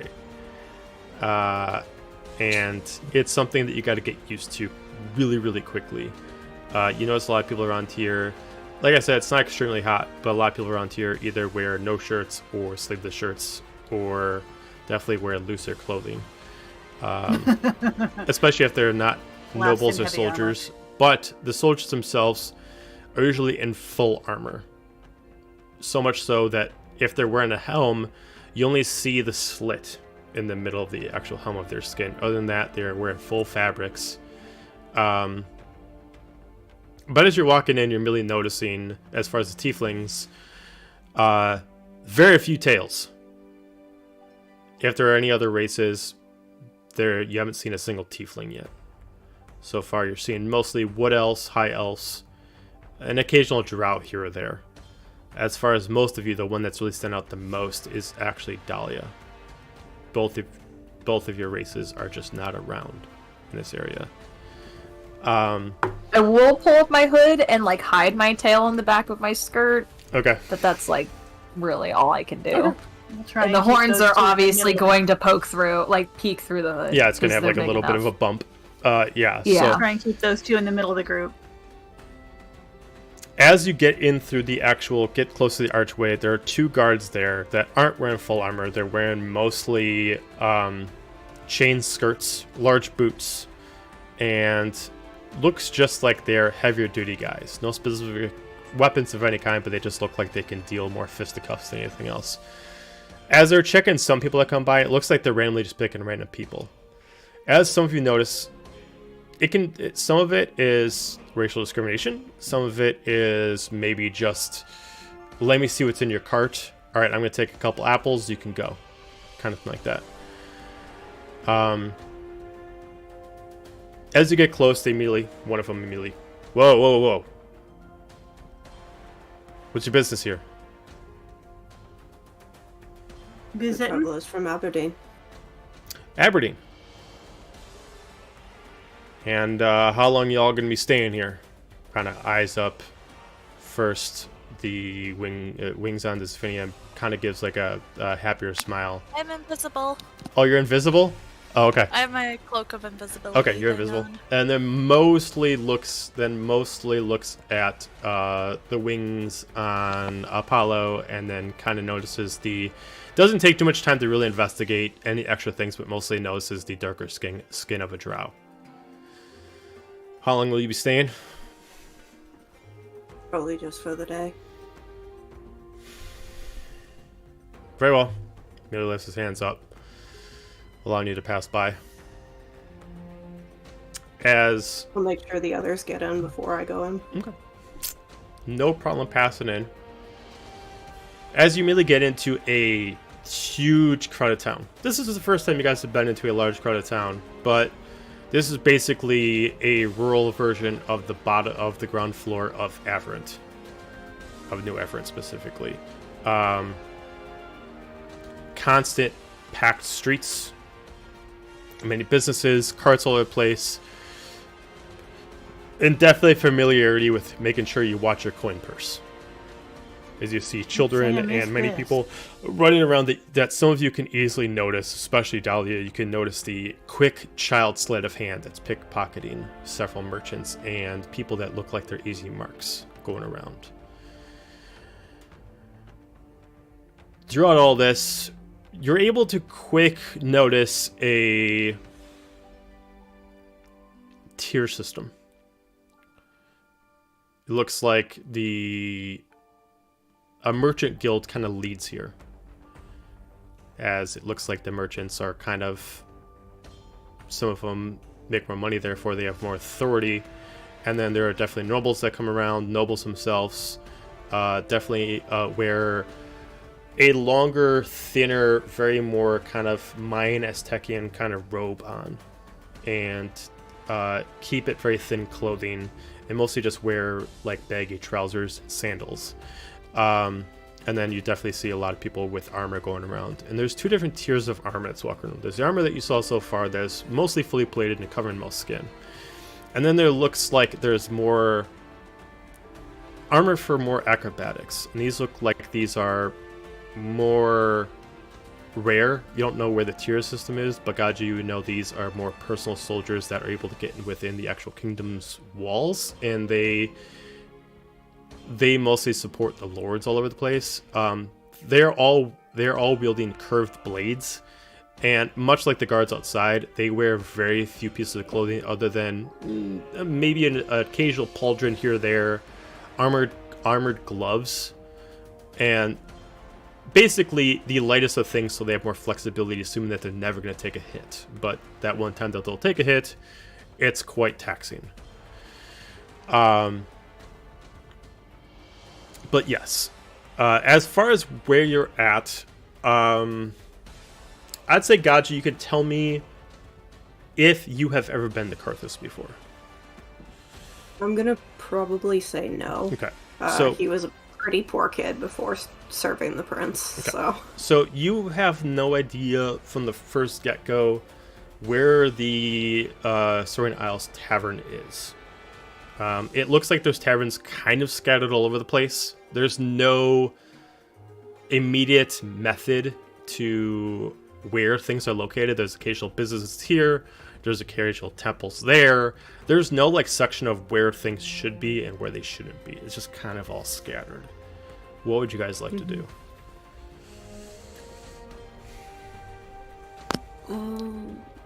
Where is it we're meant to be meeting him? The Soaring Isles Tavern.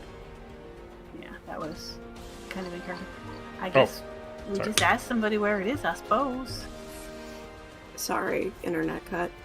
No, that's okay. I just asked where we were meant to meet your dad, but that's... So, Soaring Isle Tavern. Well, that sounds fancy. I guess we could just ask somebody where it is. Yeah. I would say probably trying to find like a merchant or maybe a guard. Is there like just a market stall or something nearby? They're all over the place. Yeah, they're all over the place. Like just even right when you walk in by the stall. actual fountain, they're scattered. Just like there's 50 of them right around the fountain. Yeah. Is there somebody who has some? Would there be one of them selling any kind of a like juice or any kind of drink? You can give me a perception check to kind of specify to see if there's like a specific one that you can kind of locate. Okay. I mean, I'll probably just go to whatever's handy, but I'm thirsty. It's cold. It's very dry here. That is gonna be 10. Okay. Going through them, it takes you a couple minutes. You're able to find a few of them, but you don't really find maybe specifically what you want. But you definitely find one that maybe is kind of like a Carthus, like a liquor little thing, and it looks like he's kind of doing more of like less like here's stuff for your day. Here's like, oh no, you're here. We can definitely tell you're a tourist. Here's like the Carthus mug with our kind of like liquid inside of it. But you see like a gentleman, darker skin, shaved head, a little bit of ponytail in the back, and yeah, definitely has kind of like a themed kind of Carthus mugs, and they definitely have like more of like a tribal kind of theme to them. And it definitely looks like the standard kind of like pick, like either if you want the lemonade, icy kind of like that, or if you want like a strawberry flavor, or whatever the kind of fruits that they got over there kind of thing. Ooh, I'm following her over. Strawberry slushy.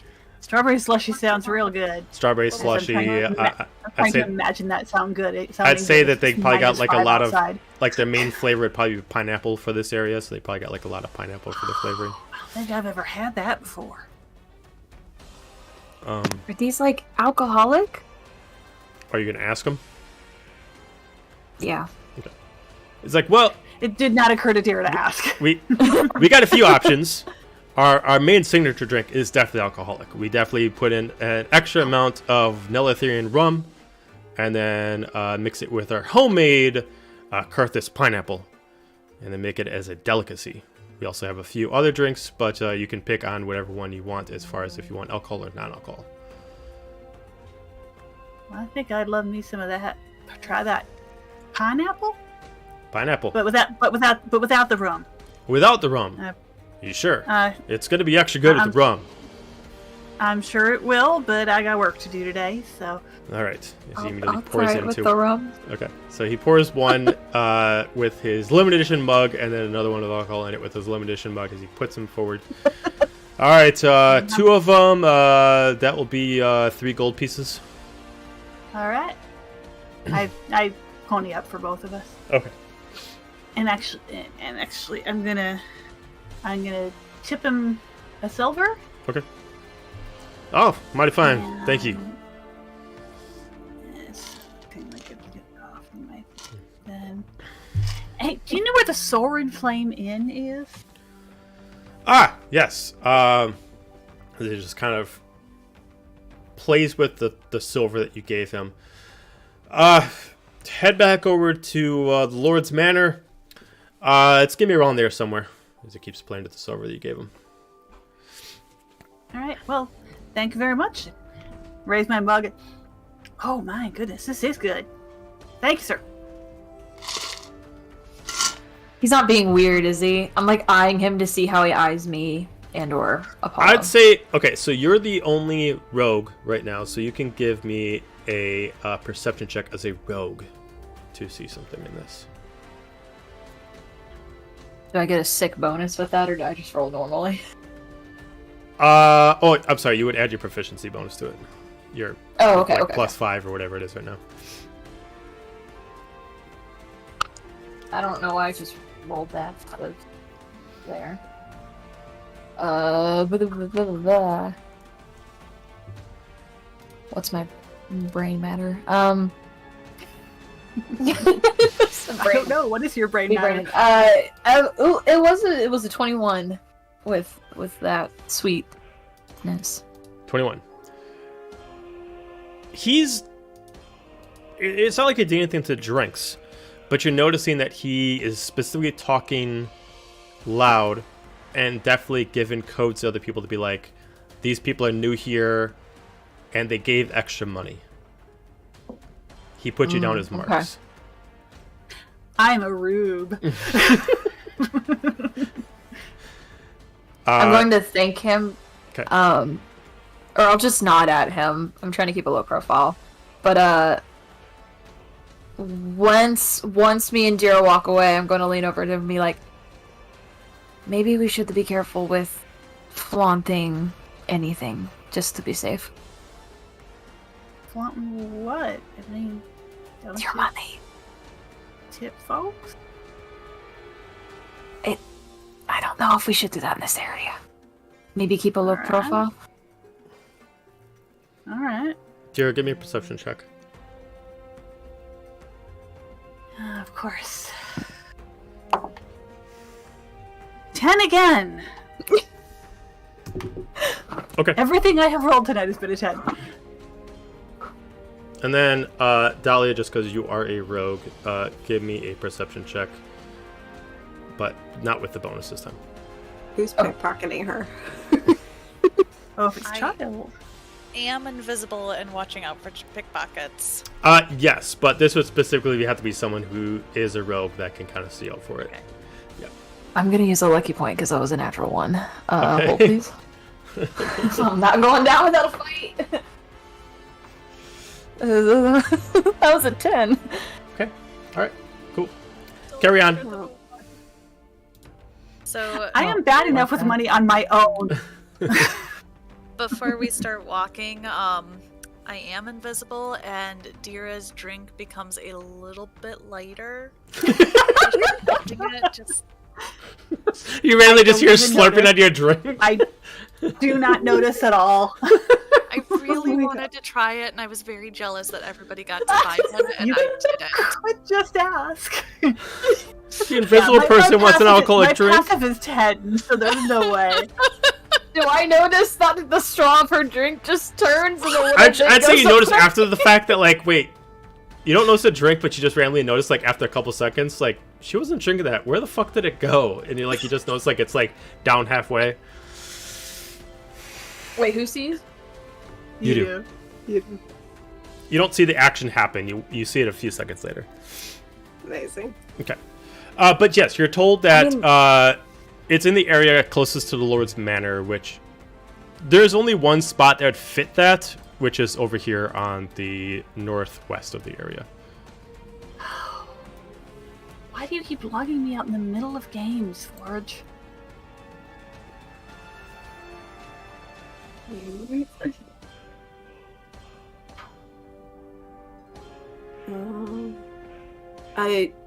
Did everybody find that out? I'm sorry, I had to step away. Yeah, Okay.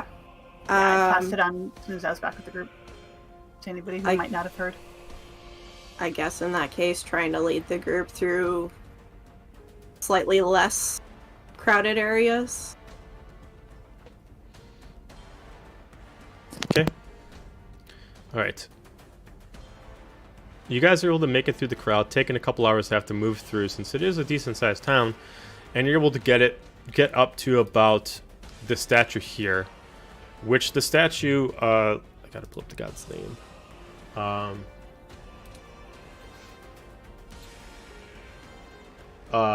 Is the goddess Satara, the goddess of healing and medicine, which is standing in front of the manor itself. But with a quick look, you do not see in the immediate vicinity a tavern.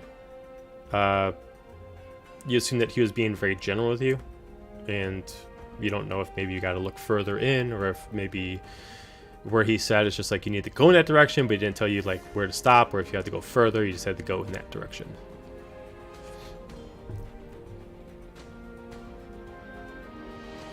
Should we ask somebody else? Maybe let's not go asking people right away. That might make it worse for us. Alright. I'm gonna invisibly fly up and see if I can see anything that looks like a tavern. Okay. Give me an investigation check while you're in the air. Can I listen and see if there is any particular area on either side of us that may be louder? Sure. You can. Yeah, perception check. Let's try to figure out those perception investigation. 24 Oh. for investigation. Okay. That's a 7. Yeah, it's hard to tell. It seems loud all over. To really specify like which spot seems a little bit more quiet than the other, it's hard to tell. As far as the footing in the air, excuse me. You're able to notice that you can't find specific like where a specific tavern you're looking for, but you notice taverns all over the place. But it seems almost to fit that there is a tavern that looks kind of like it fits the build of where you're going to, right by the actual harbor, and it actually looks like it's over here. I'm gonna fly back down and just whisper to the group. I think I found it. I flew up a little bit to get a better view. It's by the harbor. By the way, you turn visible, or are you just saying this like while you're invisible? Yes. Okay. I say She said she's follow whispering. me, but you can't see me, so just walk and I'll point you in the direction you need to go. Just like hold him And on I his put my shoulders. You hands keep like on shifting them. Gaju's Yeah. shoulders. Yep. I'm just gonna. I was just gonna say, like, pull on one of his fingers or something and lead him that way. hands on shoulders. I'm gonna push you forward. Like, with no outside move looking yet. in, like, you just see Gaiju going like this, just, like, all over the place. Oh my god. Alright, so leading on, you start heading towards the harbor front of Carthus. Until you start getting around, and you start noticing the location where you're being headed to is a very much what most harbor fronts are for most places you've been to. A lot more taverns, eateries, fish markets, etc. Until you finally do hit a spot that Safrina found that is called the Soaring Isles Tavern. It is actually a very large tavern. This tavern itself is not... It's only one floor, but it is, like, bigger than most, like, mansion houses as far as its width. It is pretty much as wide as a 4-story tall is tall.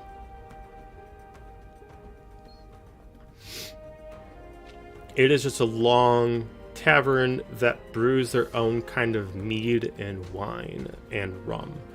And the place is definitely very... kind of has, not as far as the genre, but definitely gives you like that jazzy kind of feel to it as music is being played. It's very upbeat, but there's a lot more drums into it than any kind of other kind of instrument as music is being played. And there's a huge dance floor, there's a lot of people out there, and it just looks like it's like just like that kind of energy of that kind of place. But there's bar stools and there's tables all over the place. It just looks like anybody can find themselves a table or a spot, and then just someone be over to get you a drink. But it's just one really long room. Before we head in, can I slip up by Gaiju and just lean over and be like, should we tell Metakana we're here? Not yet. I don't want to worry her. Okay. And I want to figure out what's going on with my dad before I have to see her. Fair enough. Speaking of which, you'll find that I look a lot more like my father than I probably will my mother. In general, tiefling, ombre tail and hooves, 6 horns, black with a gold tip. His skin's lighter than mine, but other than that, I look a lot like him. I look for someone who looks like an older Gaiju. I will stay by Gaiju's side, but I am also very much curious and looking. It might also be better if we don't group together. Only because I don't know what a group this size will do in regards to attracting attention. That, and considering I don't know what's going on with my father, if seeing me with a group might scare him away. Is Psychic Whisper still up? How long does that last? It's an hour, isn't it? Oh, probably not then. Nope, it is... Wait, that's the wrong dice. Oh, please. I have to roll. Sick. Awesome. It was for an hour, so no. It's not up. I can cast it again, though. Huh, that's... If you need to. Well, I can go sit by the bar and just get something and wait. Do whatever suits you all. Just keep an eye out. Watch your coin purses. Try to have fun, but not too much. Dolly's gonna kind of drop her head, look a little disappointed, but cast Psychic Whispers again. For hopefully longer this time. Okay, yeah, for longer this time. And just go over by Hades. Oh, shit. Great. The storm. Oh. You're good. It's a little too thematic tonight. Yeah, so cast Psychic Whispers, and she's gonna, I guess, just look a little sad and walk over to Hades and go find a booth for them to sit in, because they might as well sit together. They're gonna stick out like a sore thumb. Okay. Do you want me to be with you, or? I can follow you, Dira, if you want to go up to the bar area. I'll keep I just an want eye to make out sure it's not going to be a problem for you two by yourselves. Mm-hmm. If folks don't like you here. So how are we separating the group? That's what we're working out. Oh, okay. I'm sorry. I thought you guys. What'd you say? I don't know if they can hear us. What? Gravity. You sound Okay, very I'm quiet. sorry. Oh, better. Yes. Okay, I can we're hear and supposed- see y'all again. Okay, Okay. We're just kind of figuring out who's going where. You didn't miss Okay. much. I'm sorry, Um, the storm is killing me. No, you're all Good. You want me to come with you Dahlia. two? Oh, go ahead. Do you want me to come with you two? Or should we split up more? Don't know that I like you two going by yourselves if folks don't like you here. Oh, you talking to Dahlia and Hades? Yeah. Oh. She's just gonna psychic whisper. I assume they're already walking away, but she'll glance back and she'll just hear psychic whispers to everyone and be like, "Baby, it's for the best if we just hang out over here." Alright. Okay, I'm gonna go sit by the bar, but keep an eye on them. Same, but no. They'll just go find a seedy corner to sit in. I don't sit. I'm gonna stand because I don't want someone accidentally sitting on me.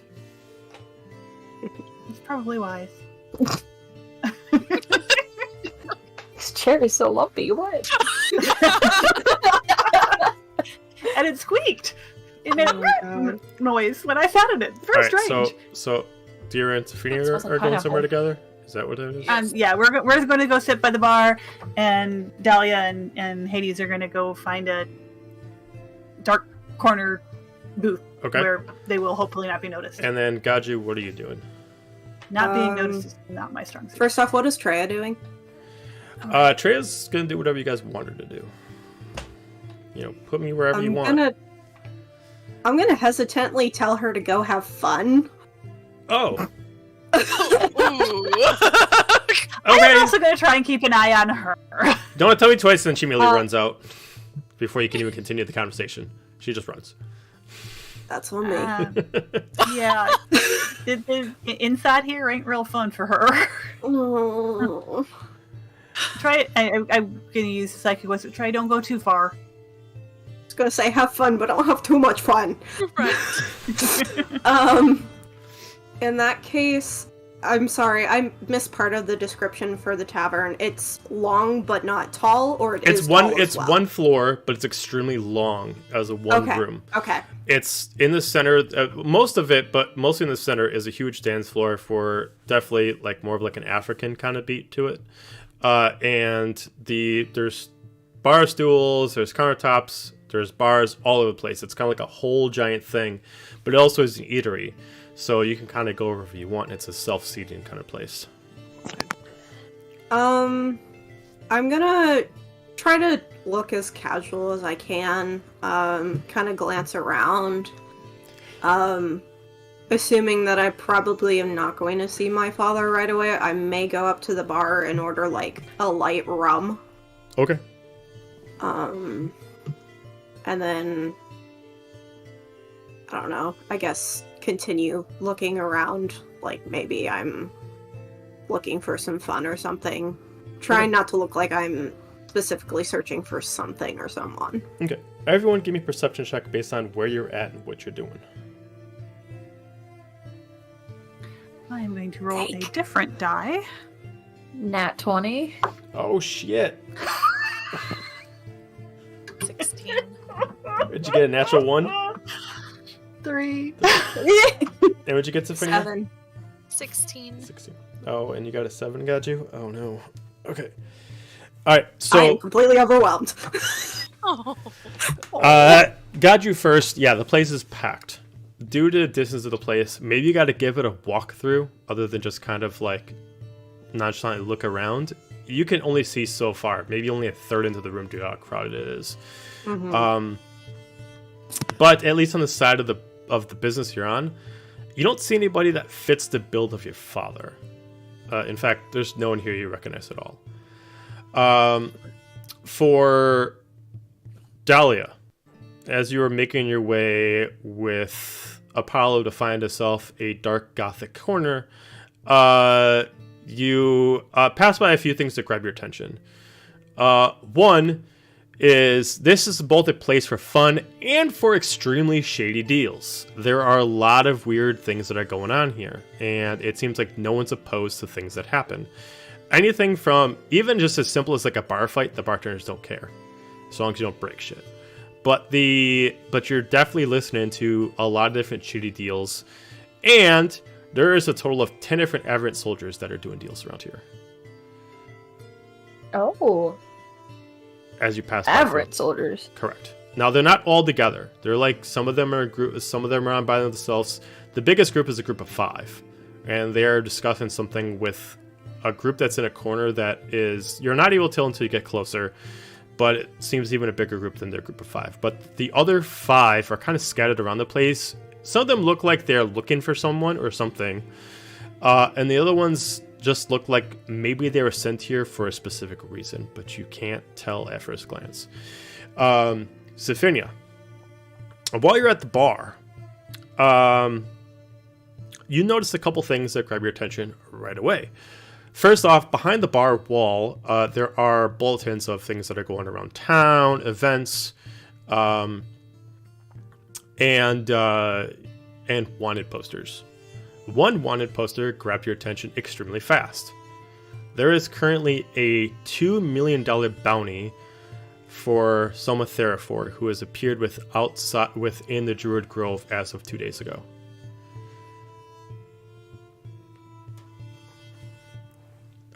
There are 2 other people that you don't know who they are, but one is named...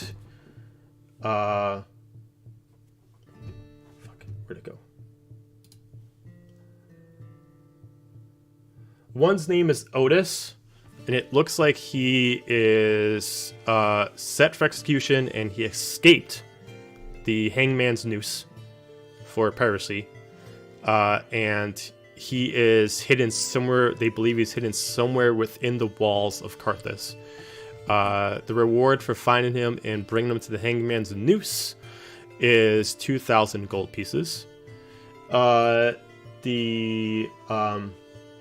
Another one is for a female named Bria. This is for someone who has been organizing what is considered the Nelethyrian rebellion. She is put as one of the main heads, but not as a leader. And she is only marked on here because she is told that she originates in Carthus, but she's the last of her family line, so there's no one to contact. But apparently it has gotten so bad that this is actually a word directly from I gotta pull up his name. Fuck. Hang on a second. I had all this information up and then I lost it. You can't remember the 20,000 names that Oh you've God, no. created? Nope, not even a little bit. I had a bunch of notes in front of me, and then they just disappeared. And Weird. it's because I clean all the time, and then I just and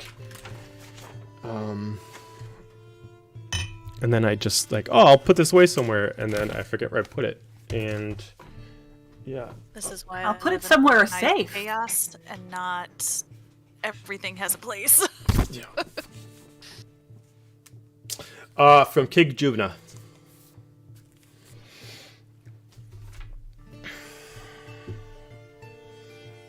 Are these wanted posters that I can physically grab off the wall, or No. do they stay on the wall? They stay on the wall. They're behind the bar area, so you can't get them. But they are large enough that you can take notes. And Is this stuff. Gaijus up there? Surprisingly not.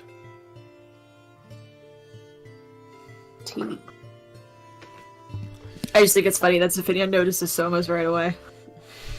She's like, hey, That's not the way. oh, that's not good. She looks at it like, I should call him.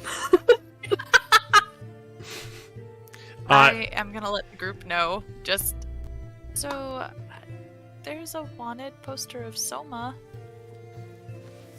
on the wall. Just thought you guys might want to know that.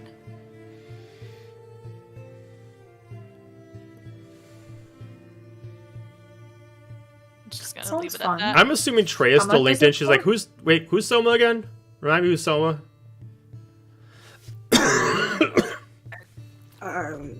We can introduce you at some point. We'll meet up.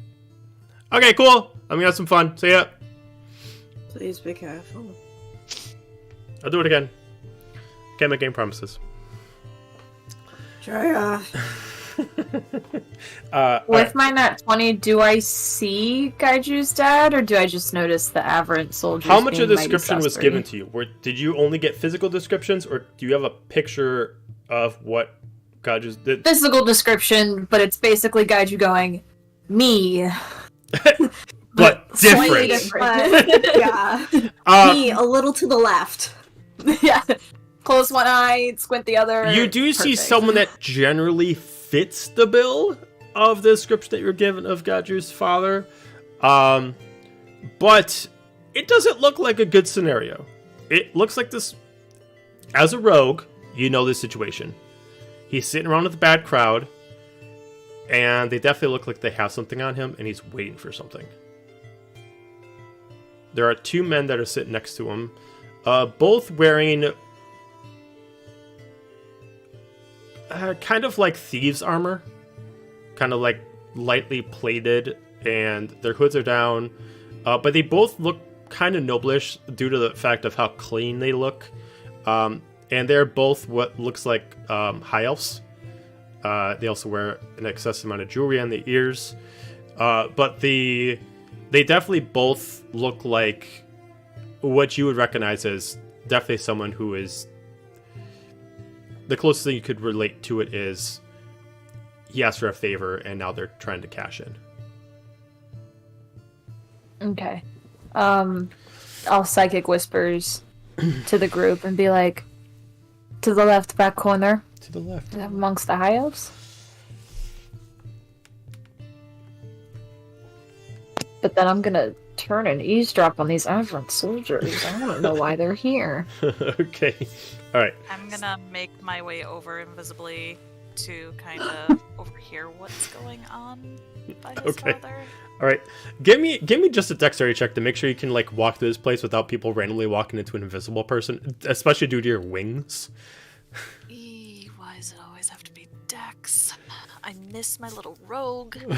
7. Okay. Yeah, you're running into everybody and everybody's like, "What the?"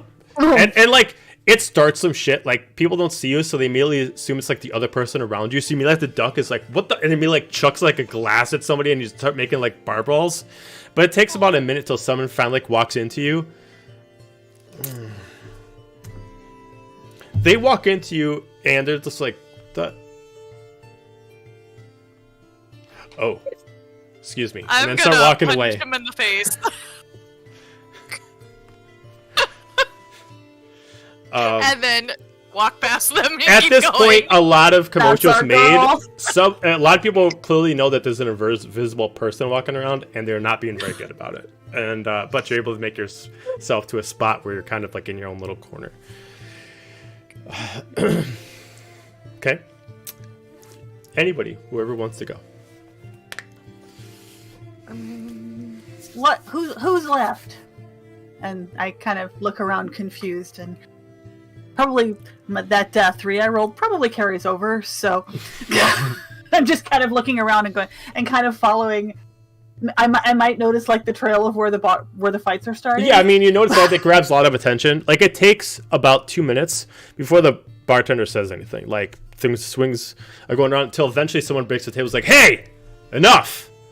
Take it outside if you're gonna get that much ruckus." It's like, all right, we'll keep it cool. It's like he's like bringing down like an actual almost like a baton, kind of like that where he starts getting serious. Like, all right, back to your drinks, music, and just starts letting it go back over to how it was. Is it like that here a lot? We let things stay very relaxed around here. As long as we don't lose any money in the process, it usually brings in more in the actual outcome. No rules, people actually get more fun. Fair enough. Hey, what kind of ciders you got on tap? Ciders. You're in the wrong place for a cider. I can get you some rum, mix it up a little bit, can get you as close to a cider as you'd like, but we don't do ciders around here. That's your recommendation? We'll give it a try. All right. How strong you want it? Do you like strong, or do you like more mild? Not super strong. All right. As he immediately starts going over, he starts making this concoction that kind of looks like almost like a rum margarita. Oh, that sounds really good, actually. And then he immediately passes it, and then he kind of like has like a little bowl and kind of passes it over to you of like a little bit of like a mixing thing of like different ingredients to kind of like put around the outside, kind of like a different flavored salts, and it kind of passes it in front of you. Try this out. You know, this is the closest thing I got to kind of like more of a flavored kind of drink. It usually gets the people that don't prefer the more alcoholic taste of ale, but give it a shot and let me know if you like it. As he starts helping out some other Thank you, patrons. Sir. Kind of dip my finger in a little bit of the salt and try it out. It's definitely very fruity. It definitely tastes very similar to the drink you just had, which is, you assume that they're all kind of getting their fruits from the same location. So definitely you taste some of the pineapple, you taste some mango, and you taste a little bit of strawberry within like these salts. Like they actually get like custom salt here, or they actually let the salt sit within the liquid of these juices, and that just kind of soaks them up. Nice. I try and figure out how to like get it on the rim or something, and I'm Okay. going to focus my attention on making that happen. As you drink, while still trying to keep an eye on things, but there's a lot going on. Even if you take like a little swig of this, you immediately know this is dangerous. You taste no alcohol in the drink, but you saw him make it, and it definitely has like 50% of it is alcohol in the cocktail. Take with that what you All right, will. we're going to sip this slowly. Okay. As he comes back, so I saw you take. What do you think? Very tasty, thank you. Can I get you like a chaser or anything like that to go with it? It's good for now. Okay. But I appreciate it. I'm going to sit here and enjoy it. All right. Well, let me know if you need anything else. Enjoy it and the show. Okay. Thank you, sir. There's definitely plenty. As he goes back and helping other people. All right. Anyone else? I guess as far as hearing Dahlia's warning about the back left, Gaiju's gonna kind of try to remain calm and search out the rest of the place before eventually making his way over there. Okay. Oh, I was telling him that's where I spotted someone that fit the description. Yeah, he's just trying to be cautious. So he's gonna go explore elsewhere before going and checking it. Got it. Just to make sure he's not missing something. Okay. Just give me an investigation check as you're moving around. This dice has betrayed me too much. You have failed me for the last time. Oh, that was a natural 20, so... Oh, shit. Okay.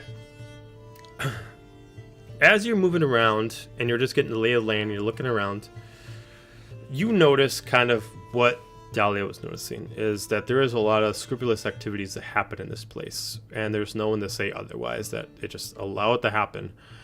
If you occasionally look at the location where your father is, you definitely can make out that this is him. You're 100% sure. He does look a little different, definitely age, but it definitely looks like it's less of a maturity thing and more like he's been having some hard times of late.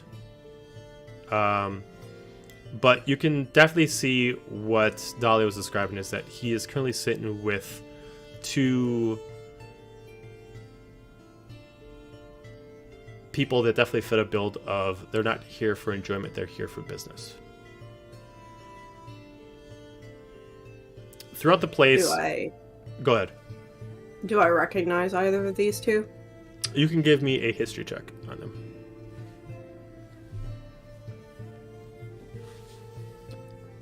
17. 17. The faces themselves don't stand out to you, but they both have a tattoo on their neck that you recognize. This is the Hermes family. E-R-M-E-S. The Hermes family are well known as being kind of like the one of the biggest kind of like mob groups of Nelethyr. Dealt with anything from racketeering to blackmail to rigging things to assassination. You could only assume what they have on your father.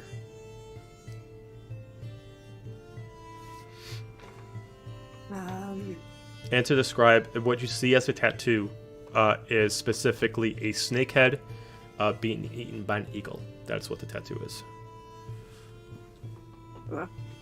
They are against a wall, like the farthest back wall, or... No. They're kind of like in the center of the room. The person that was in the back wall to Dahlia were the people that are the Afrin soldiers. They're kind of like midway into the actual building. And they're kind of like not against the wall. They're maybe like 3 tables away from the wall. So they're kind of like sort of in there. They're kind of in a crowd. Okay.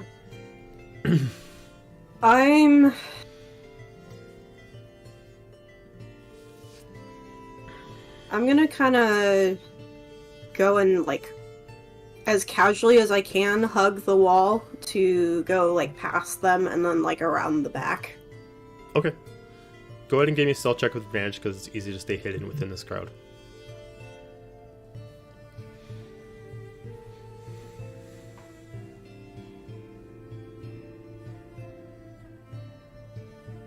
I can math. 24. Okay. Yeah, I mean they're not noticing you. They're kind of fixated on a certain location. It looks like he's constantly looking at the door you guys came in. But they keep grabbing his attention and kind of like that to him over and over again. You can't hear the conversations way too loud. The only way you'd be able to hear it is if you were right up in there. But they're clearly expecting him to have somebody arrive. Whether that's they're expecting you to be there or somebody else. Can I hear this from being over there? No, I mean, your hearing is no more efficient than Gaju's, so you wouldn't be able to hear it. Unless, like, you have to be within, like, 10 feet of the conversation to be able to hear it to the extreme. I was kind of hoping to get as close as possible. You want to try to get as close? I mean, you can try again. Give me another stealth check to try to... Oh, I mean, not stealth check, dexterity check to move through the crowd as you're invisible.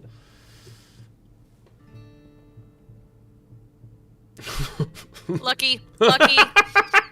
Okay. Don't say it. Don't call it. One more luck point if I need it. I'm going for it. Okay. Burn him. Please go good. Please go good.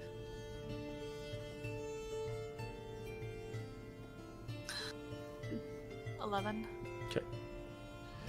You get close, maybe within like 20 feet. You're a couple tables away, and eventually get blocked by a group that eventually walk into you as you get kind of almost surrounded and be like, what the hell? What are you going to do as you start to get surrounded? You can move through, but they're kind of like trying to figure out what keeps running into people. I drop to the ground and start crawling through legs. Okay. Okay. Give me a stealth check to try to move through them without them noticing. Again, you got wings. This is going to be difficult. I know, and it's at disadvantage, and I burned my luckies. 5. Okay. As you merely drop the ground, you try to get through. Even when you try to pull your wings as much as possible, there are these large things on your shoulders, and you're trying to move through, and people like trip, and it's like, what the hell? And eventually someone just like holds your leg. All right, who the fuck is moving through the crowd? Show yourself now. I'm in the face, and I run out of there as fast as possible. And I'm just gonna psychic whisper, I'm sorry guys, they found me. Okay, so you immediately punch some guy in the face, and you immediately just book it out of there. As like, all of you just notice this invisible creature just like pushing through the crowd, just like running through, as you just hear it in the voice, I'm sorry, as you just see like all these people get pushed out of the way, and just immediately goes through the front door. I'm gonna fly when I get outside, because I'm sure they're checking the ground. I would say at this immediate moment, taking that into account, Gaju, if you're looking at your father, currently the guys around him are distracted seeing this happen for about a good 10 seconds. Depending on what you want to do with that is completely up to you. Sophinia is definitely creating a commotion. Free. How do I ask this? What is the crowd exactly like around their table?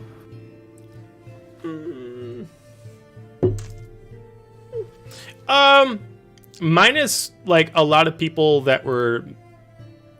There was like a bar fight earlier, but then it got distracted by Zephinia's actions.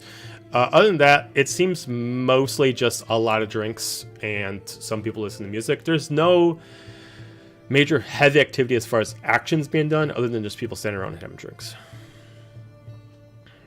Would it be something that a small animal could get through with ease? If you went for tiny, not small. So if you did like an insect, you could probably get through without a problem.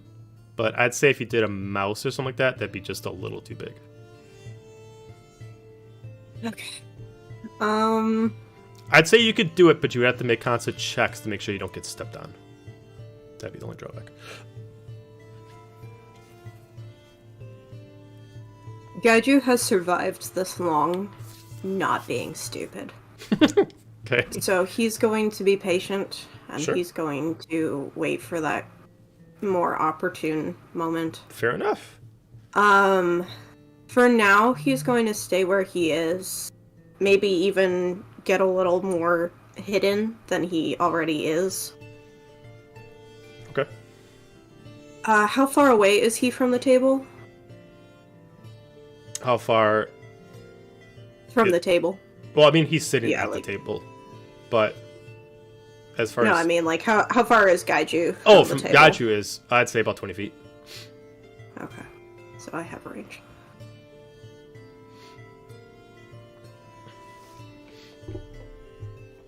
He's gonna hear in his head. What do they want from you? Forgot. Is your father a spellcaster? He's a sorcerer druid. Okay. So So this would not be odd to him. Okay, got it. So he keeps his composure. You notice he doesn't do any kind of reaction as you hear. It's complicated. And they are being very patient, waiting for what's going to happen. I'm sorry you had to What be would here that for be? this.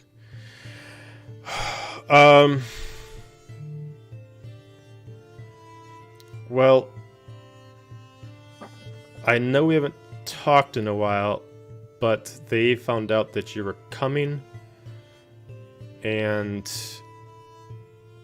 they know that you are, well, you are an ex-Everent soldier, right?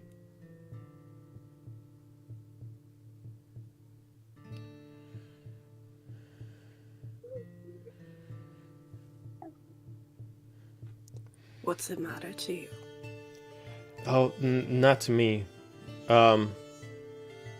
Apparently this Soma person is a big ticket item, and they want to get before everyone else to get him, and they think that you guys know how to get him.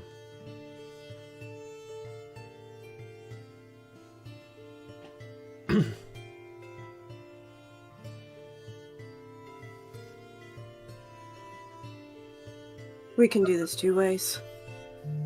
I can get your sorry ass out of here. Or you can be honest with me. Do you intend to turn me in if I come to you?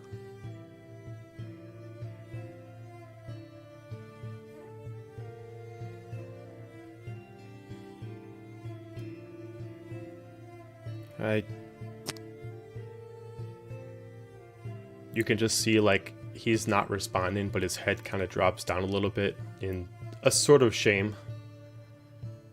I don't know. I don't know. I'd like to say that I wouldn't, but I don't know. As you can see his head's going down. Eventually, you can see one of them look at him. It's like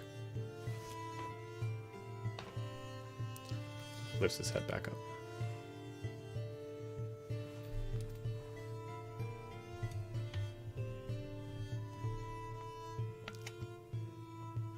$23, and that's all you can give me. Look, this. I understand what you deserve, but this, what you want and what you deserve, but this isn't the time. No, I think it is.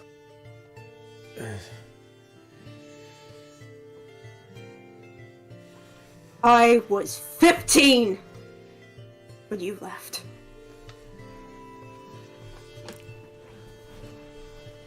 You can either answer for what you did, and I'll find a way to get your sorry ass out of here. Or I can let you rot. But I won't fall for stupid games, because I have not been running for 18 years for nothing.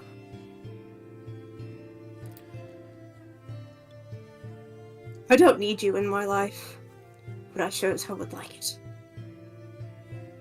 So give me one reason why I should save you. Just because of the passion and intensity of this. I'm not going to explain why until we get the answer, but just give me a Constitution. A check? Saving throw. Yeah, it would be a saving throw for this. I'll explain why afterwards.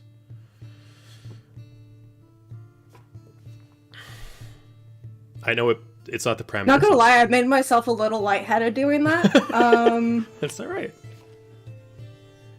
Amazing. 29. Okay.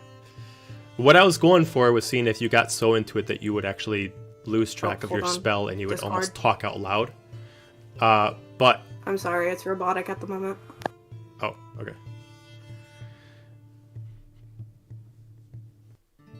It always hits at the important information. Come on, Discord. That's all right. I believe in you. Dira, you're muted. You're saying it knows when you actually want to hear. Right. Just waits. It waits for the worst moment to betray you. So what I was doing there was I know it's not the parameters of the spell, but you see if you just got so intense and so passionate about it that you kind of like talked physically while you were doing it, but you were able to keep composure within your head. You might have been illustrating it with your body, but not enough for anybody to grab attention of you. He responds, "What would you have me do?"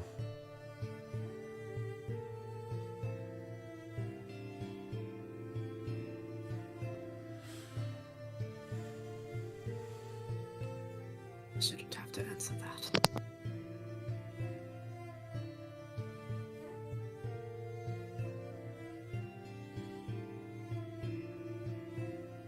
If you don't want to be here, then leave. I don't need to bring you into more problems. But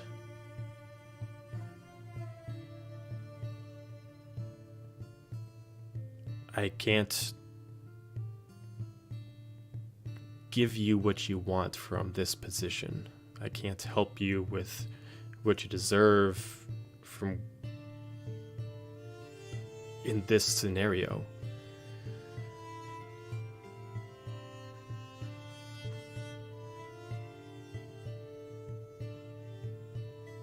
If you want to leave, then leave. But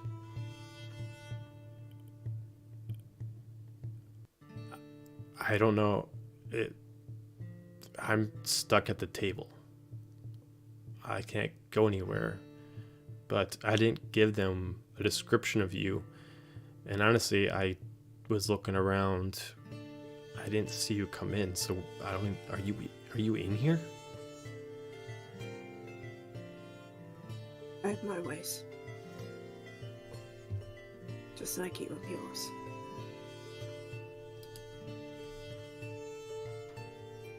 And yet, you still failed to answer me.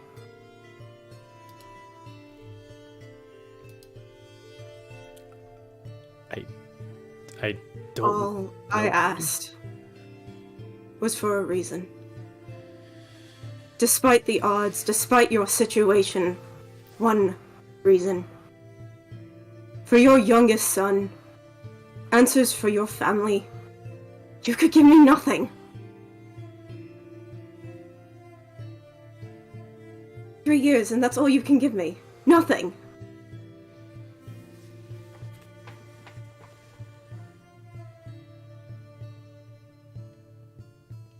His head drops one more time. It's cocked. Okay.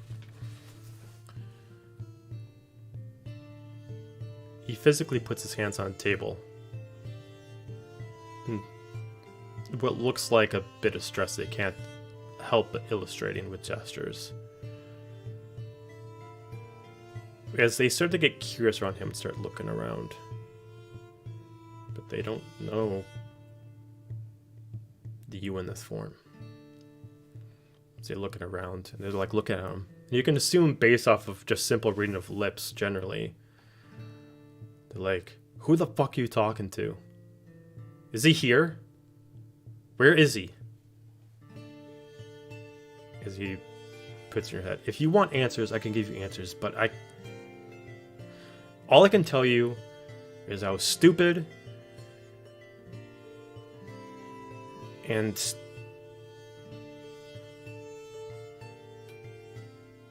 if I told you I'm sorry now, it wouldn't be it wouldn't be right. A proper, for what you want, it should be in person, not this. But all I can tell you is mistakes were made. But if you want a full in-depth reason, and as soon as that happens, they immediately just put their hand on his head and they immediately put a dagger to his throat.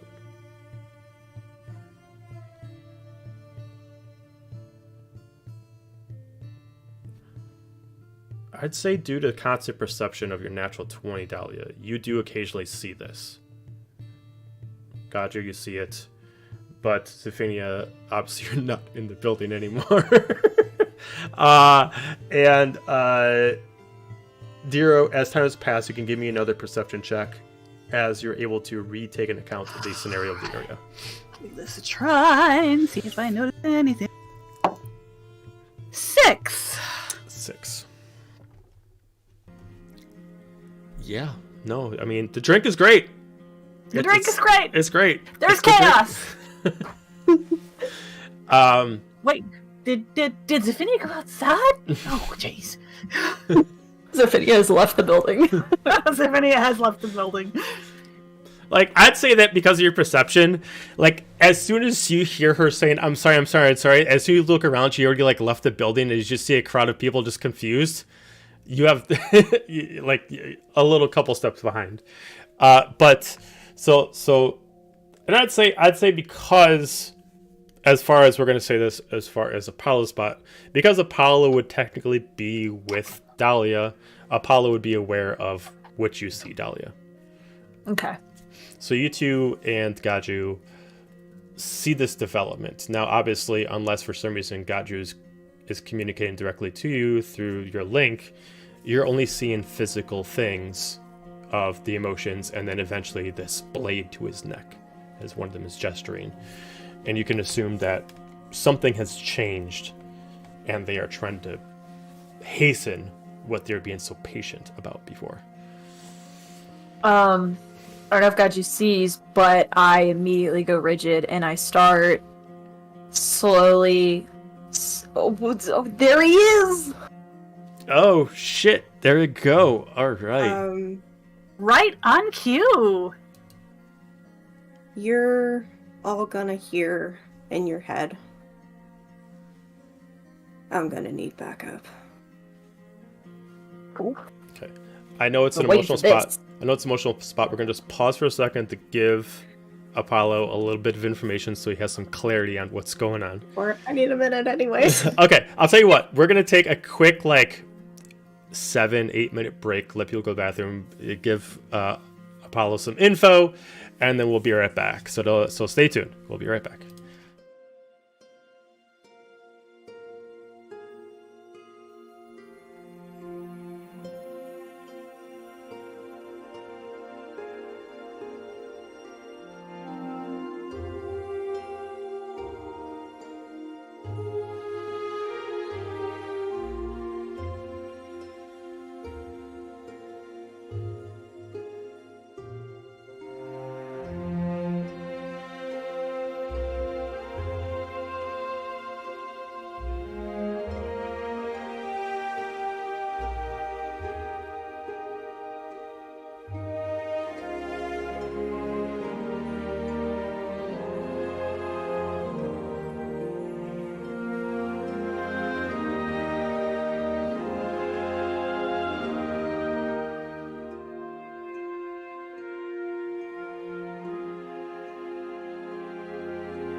wanted poster and just puts it on the wall. All right, welcome back, everyone. All right, so now with a recap to Apollo, we can continue where we left off. Sure. Resume.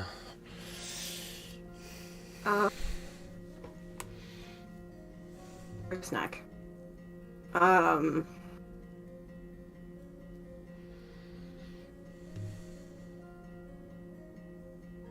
Is there anyone in the nearby tables that are looking intently at them? That's a good question. Yes. There is there is a oh god, how should I put this? There is a specific Everett soldier there that looks like he is the head of the group. Not their group, but the Everett soldiers that arrived. Based off what you guys know about the Everett soldiers, this one is like one step lower than a freelancer. But he's watching them. Okay. So it probably looks more out of interest, or because he is aware of the situation? He looks like he's aware of the situation to his own benefit. And he is where? Try to poach me around. I'd say he is on the opposite side of the table from where you are to them. So 20 feet in the opposite direction. So you'd be behind, he'd be kind of like in front. But he's kind of like in a corner that's like not blocking them from seeing the door. He's kind of like angled a very specific way. Okay. Is anyone in our team close to him? I would say Team Tails is pretty close. Probably 30 feet.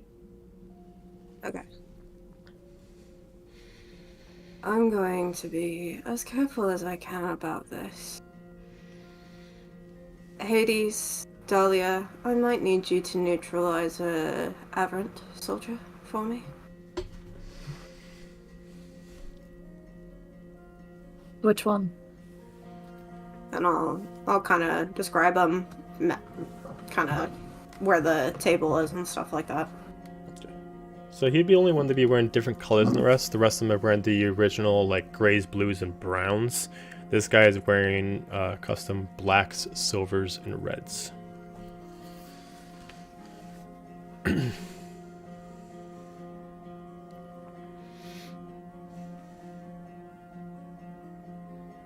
We waiting for a signal, or are we going now? If he makes a move when I make a move, stop him. I will share eye contact with Hades to be like, which one of us is doing it?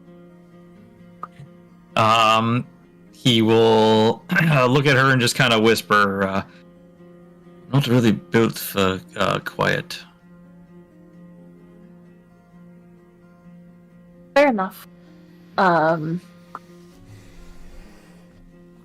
going to... How close can I get without drawing attention to myself? Like slipping out of the booth and like sidewalking. Is there a way I can perch on the corner of the booth and be a little bit closer? Not really. I mean, you can't perch to get any closer, but I mean, if you start walking closer, it's all to be dependent on your role. I mean, this soldier still wearing a helm. It's hard to tell what he is actually looking at, but his face is directing towards the table, but you have no idea of how well he can interpret his surroundings.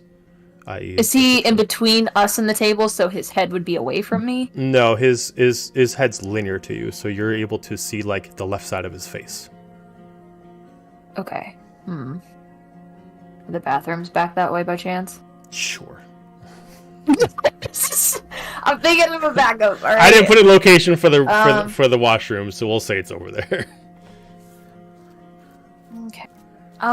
Yeah, I'm gonna start stealthing my way that way, and I'm going to maybe try to pretend I'm having a conversation. Can I feign being a little intoxicated and just loudly yelling at Hades? Performance or not check. Loudly yelling. Performance check. Alrighty. Wishing I had Margani stats for this one, but alright.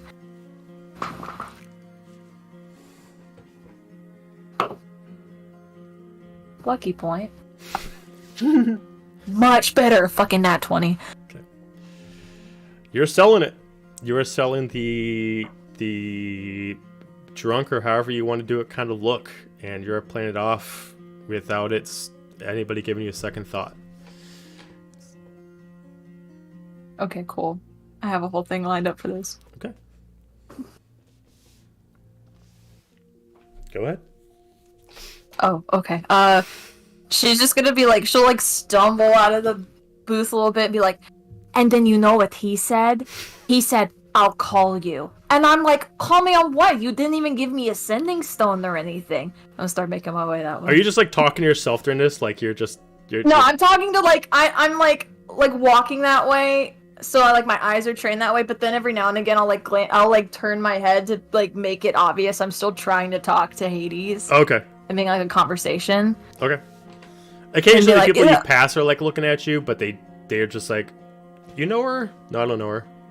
Yeah, just another drunk broad. No big deal.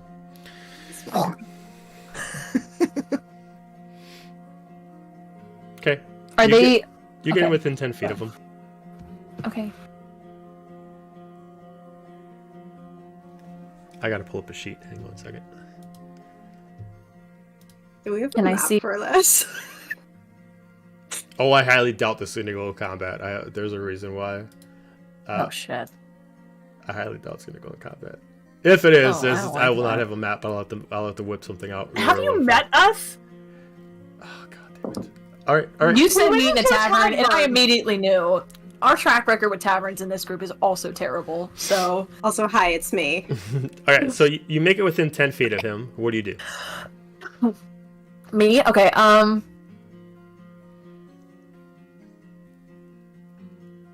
I am going to. Oh fuck! I've put myself in pickle. Just kidding. I'm gonna.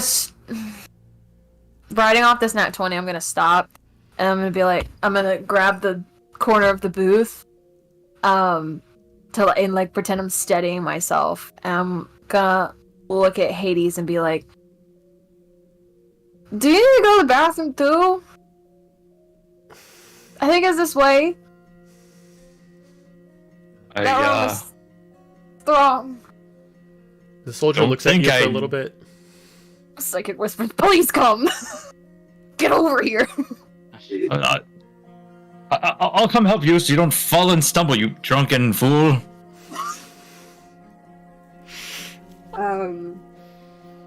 At this time, what are the two nobles doing? The armies? Are they? I mean, they still got a knife to his throat. He is not responding to you right now. As you can just assume that what they're saying is, who you talking to? We know you're talking to somebody. Is it him? And they're just holding a knife as another one just kind of like, still sitting in his chair. He's like looking around to see if he can pick you out. But doesn't matter how good of a perception check he has. They don't have anything but an outdated picture of you. And you don't even look anywhere close to that with their current change on right now. So they can't pick you out even with a natural 20. And they cannot figure you out. As the other one eventually like puts another knife right to him. Swear to God, where the fuck is he?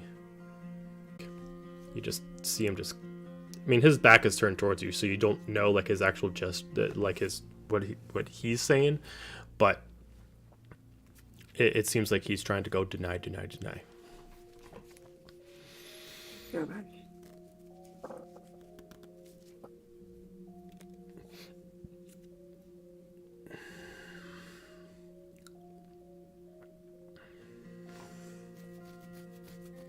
I am going to cast Pass Without a Trace on myself. Okay. And I will leave the wall, and I will start walking up towards them. Okay. I mean, you don't need to, but go ahead and give me a stealth check anyway.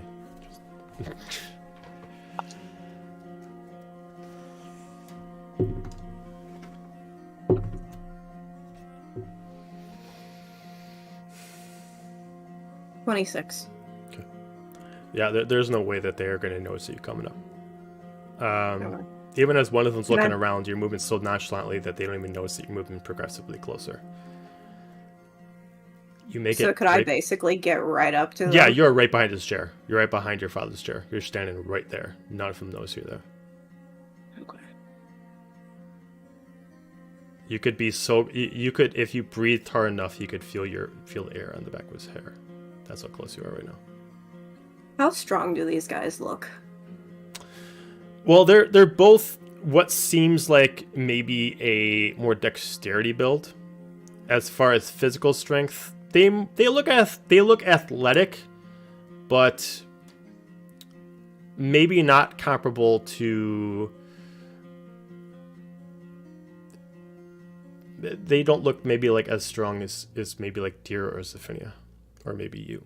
They look like they maybe could outpower maybe Dahlia or Apollo, but they're kind of like in the middle ground of your team. Alright. They're daggers. What are they made of? Give me a perception check on the daggers to notice the material.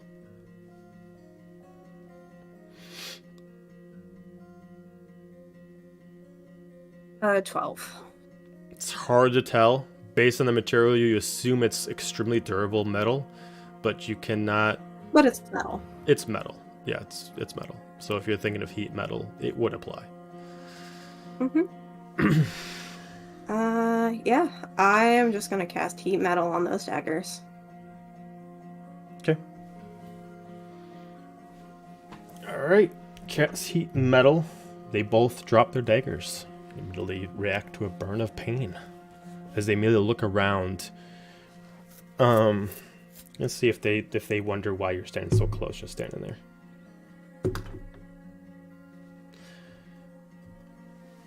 Nope. They're looking around. They bypass you. They more or less look past you, not at you. That's fucking funny. As they're kinda, like, whipping off their Also, hands. they are...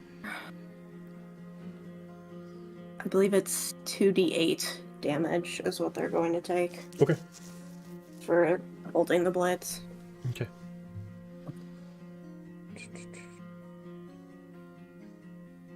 Nope, that's a 10.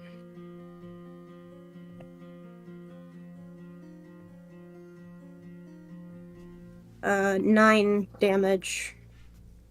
Okay. Alright. They both take 9 points. Okay, so they drop the daggers. They are looking around. What, do they still, like, have their hands on my dad, or? Nope. They'll let go. They're both looking around. He's kind of sitting there. He's kind of unaware of what's going on. And he's just kind of, like, looking at them. They occasionally, like, blame him first, but he's like, I didn't do shit. And then they start looking around to see who's fucking with them. They assume, based on the area, that maybe it's like a kid playing a prank. Due to the amount of kids that do some scrupulous shit around here. Yeah. They don't immediately think, like, anybody being actually a problem. Okay, so... Sorry, I'm asking a lot of questions. Sorry. Just to clarify, they can't see me, or they're just straight up looking past me? They're looking past you. With your stealth check, along with your pestilent trace, they see you, but I'm applying your stealth as also being so nonchalant as you're moving around that they have no reason to believe that it was you. It's not specifically you being quiet, and it's just the way that you're moving throughout the crowd and the way you're standing there gives them no reason to believe that you're the one who cast the spell. Okay.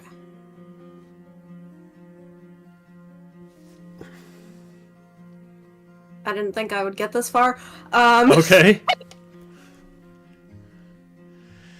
If you just did a regular stealth check without the pestilent trace, they would eye you up. But with such a high stealth check, there'd be no reason for them to assume it would be you unless you start doing something in front of their eyes. Okay. Pull a Zephynia and punch him in the face.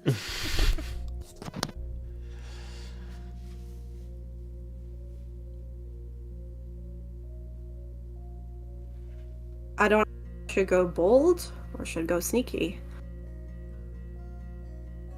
Which is a really absurd Gaiju question to ask. Right.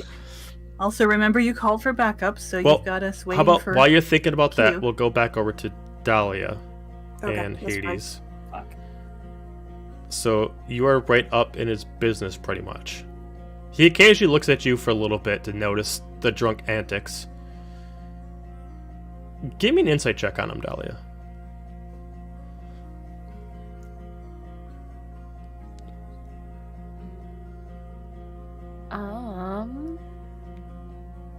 That is a 21. Okay. Even though you can't see his face underneath the helm, based off the expression of his eyes and maybe a little bit of the skin that you can notice, it's less of that he finds this funny and more or less as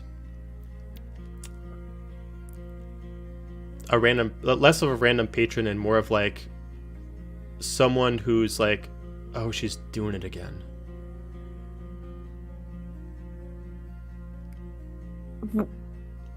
At me? Yeah.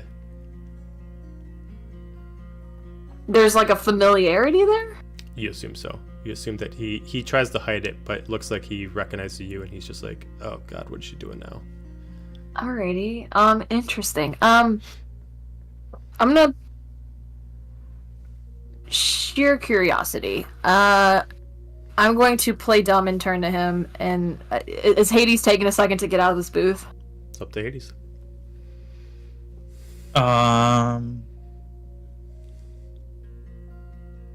No, I think I was making my way over.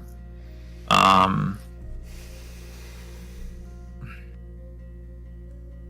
think so. I was thinking this before we switched over. Because we're not sure if this guy's potentially watching Gaiju or not, or watching his dad in that whole situation. Yeah, you don't know. He was watching the situation. He's watching it. You know that he's at least watching he's watching the table, much like Gaiju is. But based off what was figured out, it does seem like he's doing it for his own benefit, not like he's there protecting the Hermes brothers. He's in it for his own reasons. I think just to kind of further, I was thinking of like further cementing, like, are we going to need to drop this guy, or are we going to have to chase him, or is there something completely unrelated? I think I was going to do detect thoughts on him. On the soldier? Yeah. Okay. When do you do it? Do you do it while the action of him and Dahlia are happening? Like when he's watching Dahlia do something? Yeah, I think as I get up, I'm going to like start heading for her, and if he's like glancing at her, I'm going to hit him real quick with detect thoughts. Okay. Surface thoughts are... Oh, girl, you're better than this.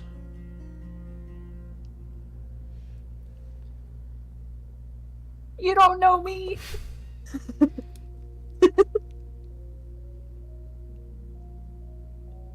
All right, I'm going to push, so he needs to make a Wisdom 18 saving throw. All right. That's a 4. Okay. So I probe deeper to the target, and if they fail, I gain insight into the reasoning, if any, its emotion state, and something that looms large in its mind. He is currently protective, very protective. He's not here to hurt anybody here, he's to protect somebody.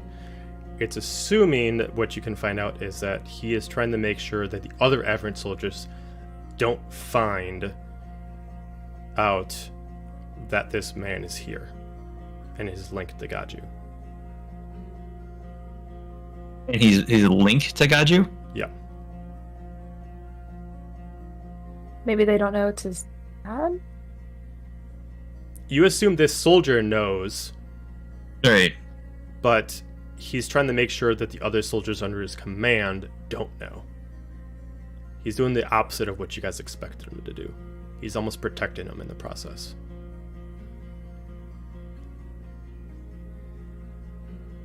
I'm going to use telepathy to talk to Dahlia real quick. Okay. And do we have the like psychic link up or no? Yeah. So we do have Psychic Whispers, however, it only goes to 5 people. So I did disclude Apollo as Hades from that. Because Trey is on it, yeah. So Because he's gonna. Trina staying on it is more important than the guy right next to I me. will say, though, she is starting to be annoying on there because she is, like, not being quiet about her thoughts, so she's kind of like, I'm fine. Oh, then I would have told her, shut up, girl. Used for emergencies only. Alright, I'll use my telepathy to relay to Dahlia. The soldier seems to be guarding Gaiju's dad potentially, and it seems as though he knows that Gaiju is related to his dad, and he's trying to make it so that way others do not.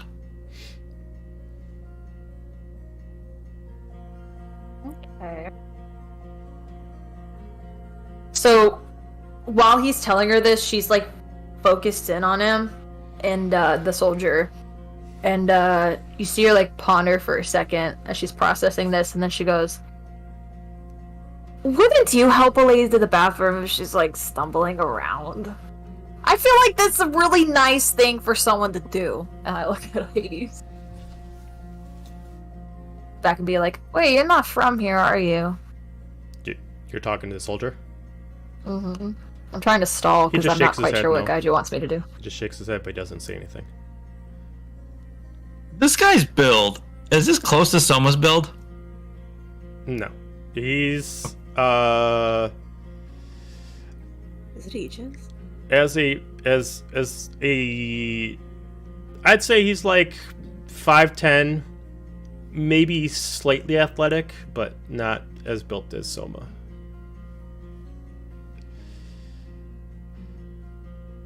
Okay. What color is his hair? You can't tell. Got a helmet, right? Yeah, he's got his helmet. And this guy just ignored what Dahlia said? He just shakes his shook his head, but head. he didn't verbally respond. He just shook his head as a. Is he like in a booth? So like there's like a He's booth. standing. He's standing against the wall. Oh, standing. Fuck. Is he standing against the wall? Mm-hmm. Has Hades made his way over yet? Or is he still making his way over? It's up to Hades. I mean, I'm probably almost there. Okay. Go ahead now, go ahead. If he's not quite there yet, she's gonna like something's just off. Her insight, something's off. So she's gonna like lean up against the wall and milk this as much as she can before her time runs out. She's gonna be like, "You're not from here. Where are you from? Have we met before?" He shakes his head, yes.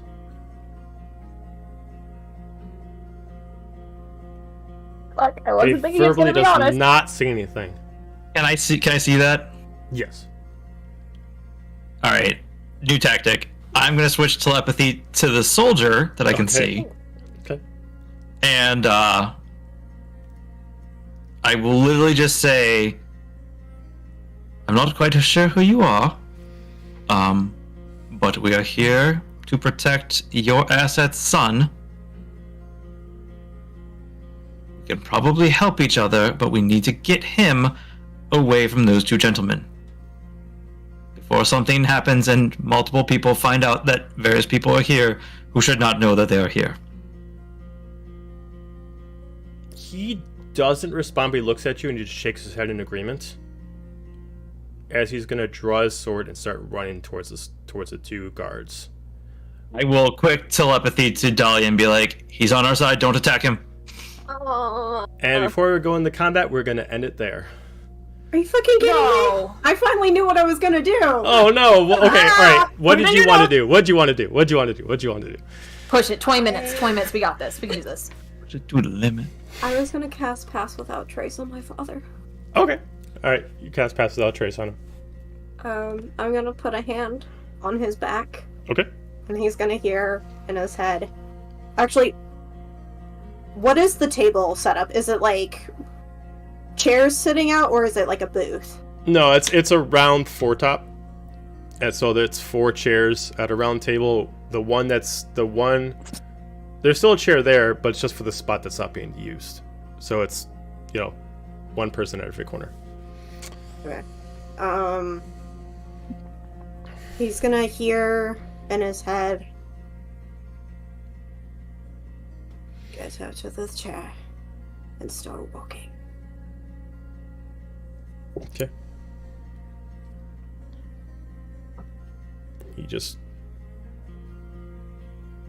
And I'm assuming this is going on while they're looking around.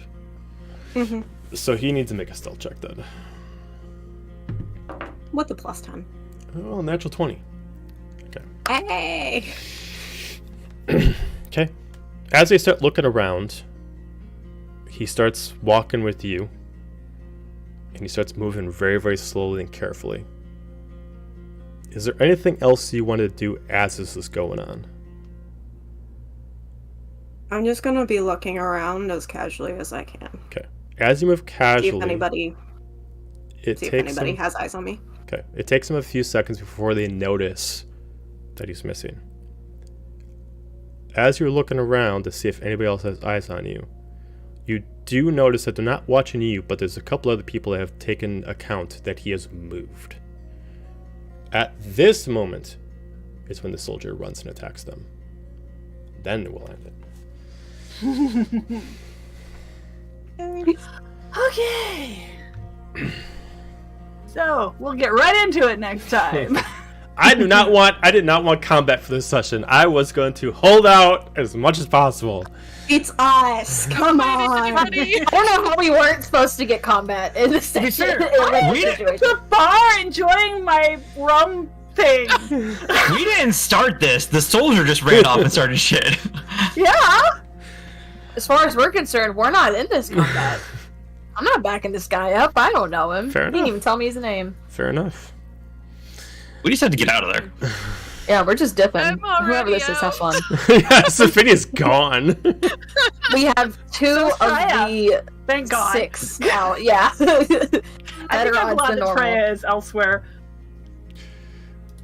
Amazing. Alrighty. All right, everybody. Thank you for joining the stream. Do not forget to check out Echoes tomorrow. That being said, everybody have a fantastic night. We'll see you next time.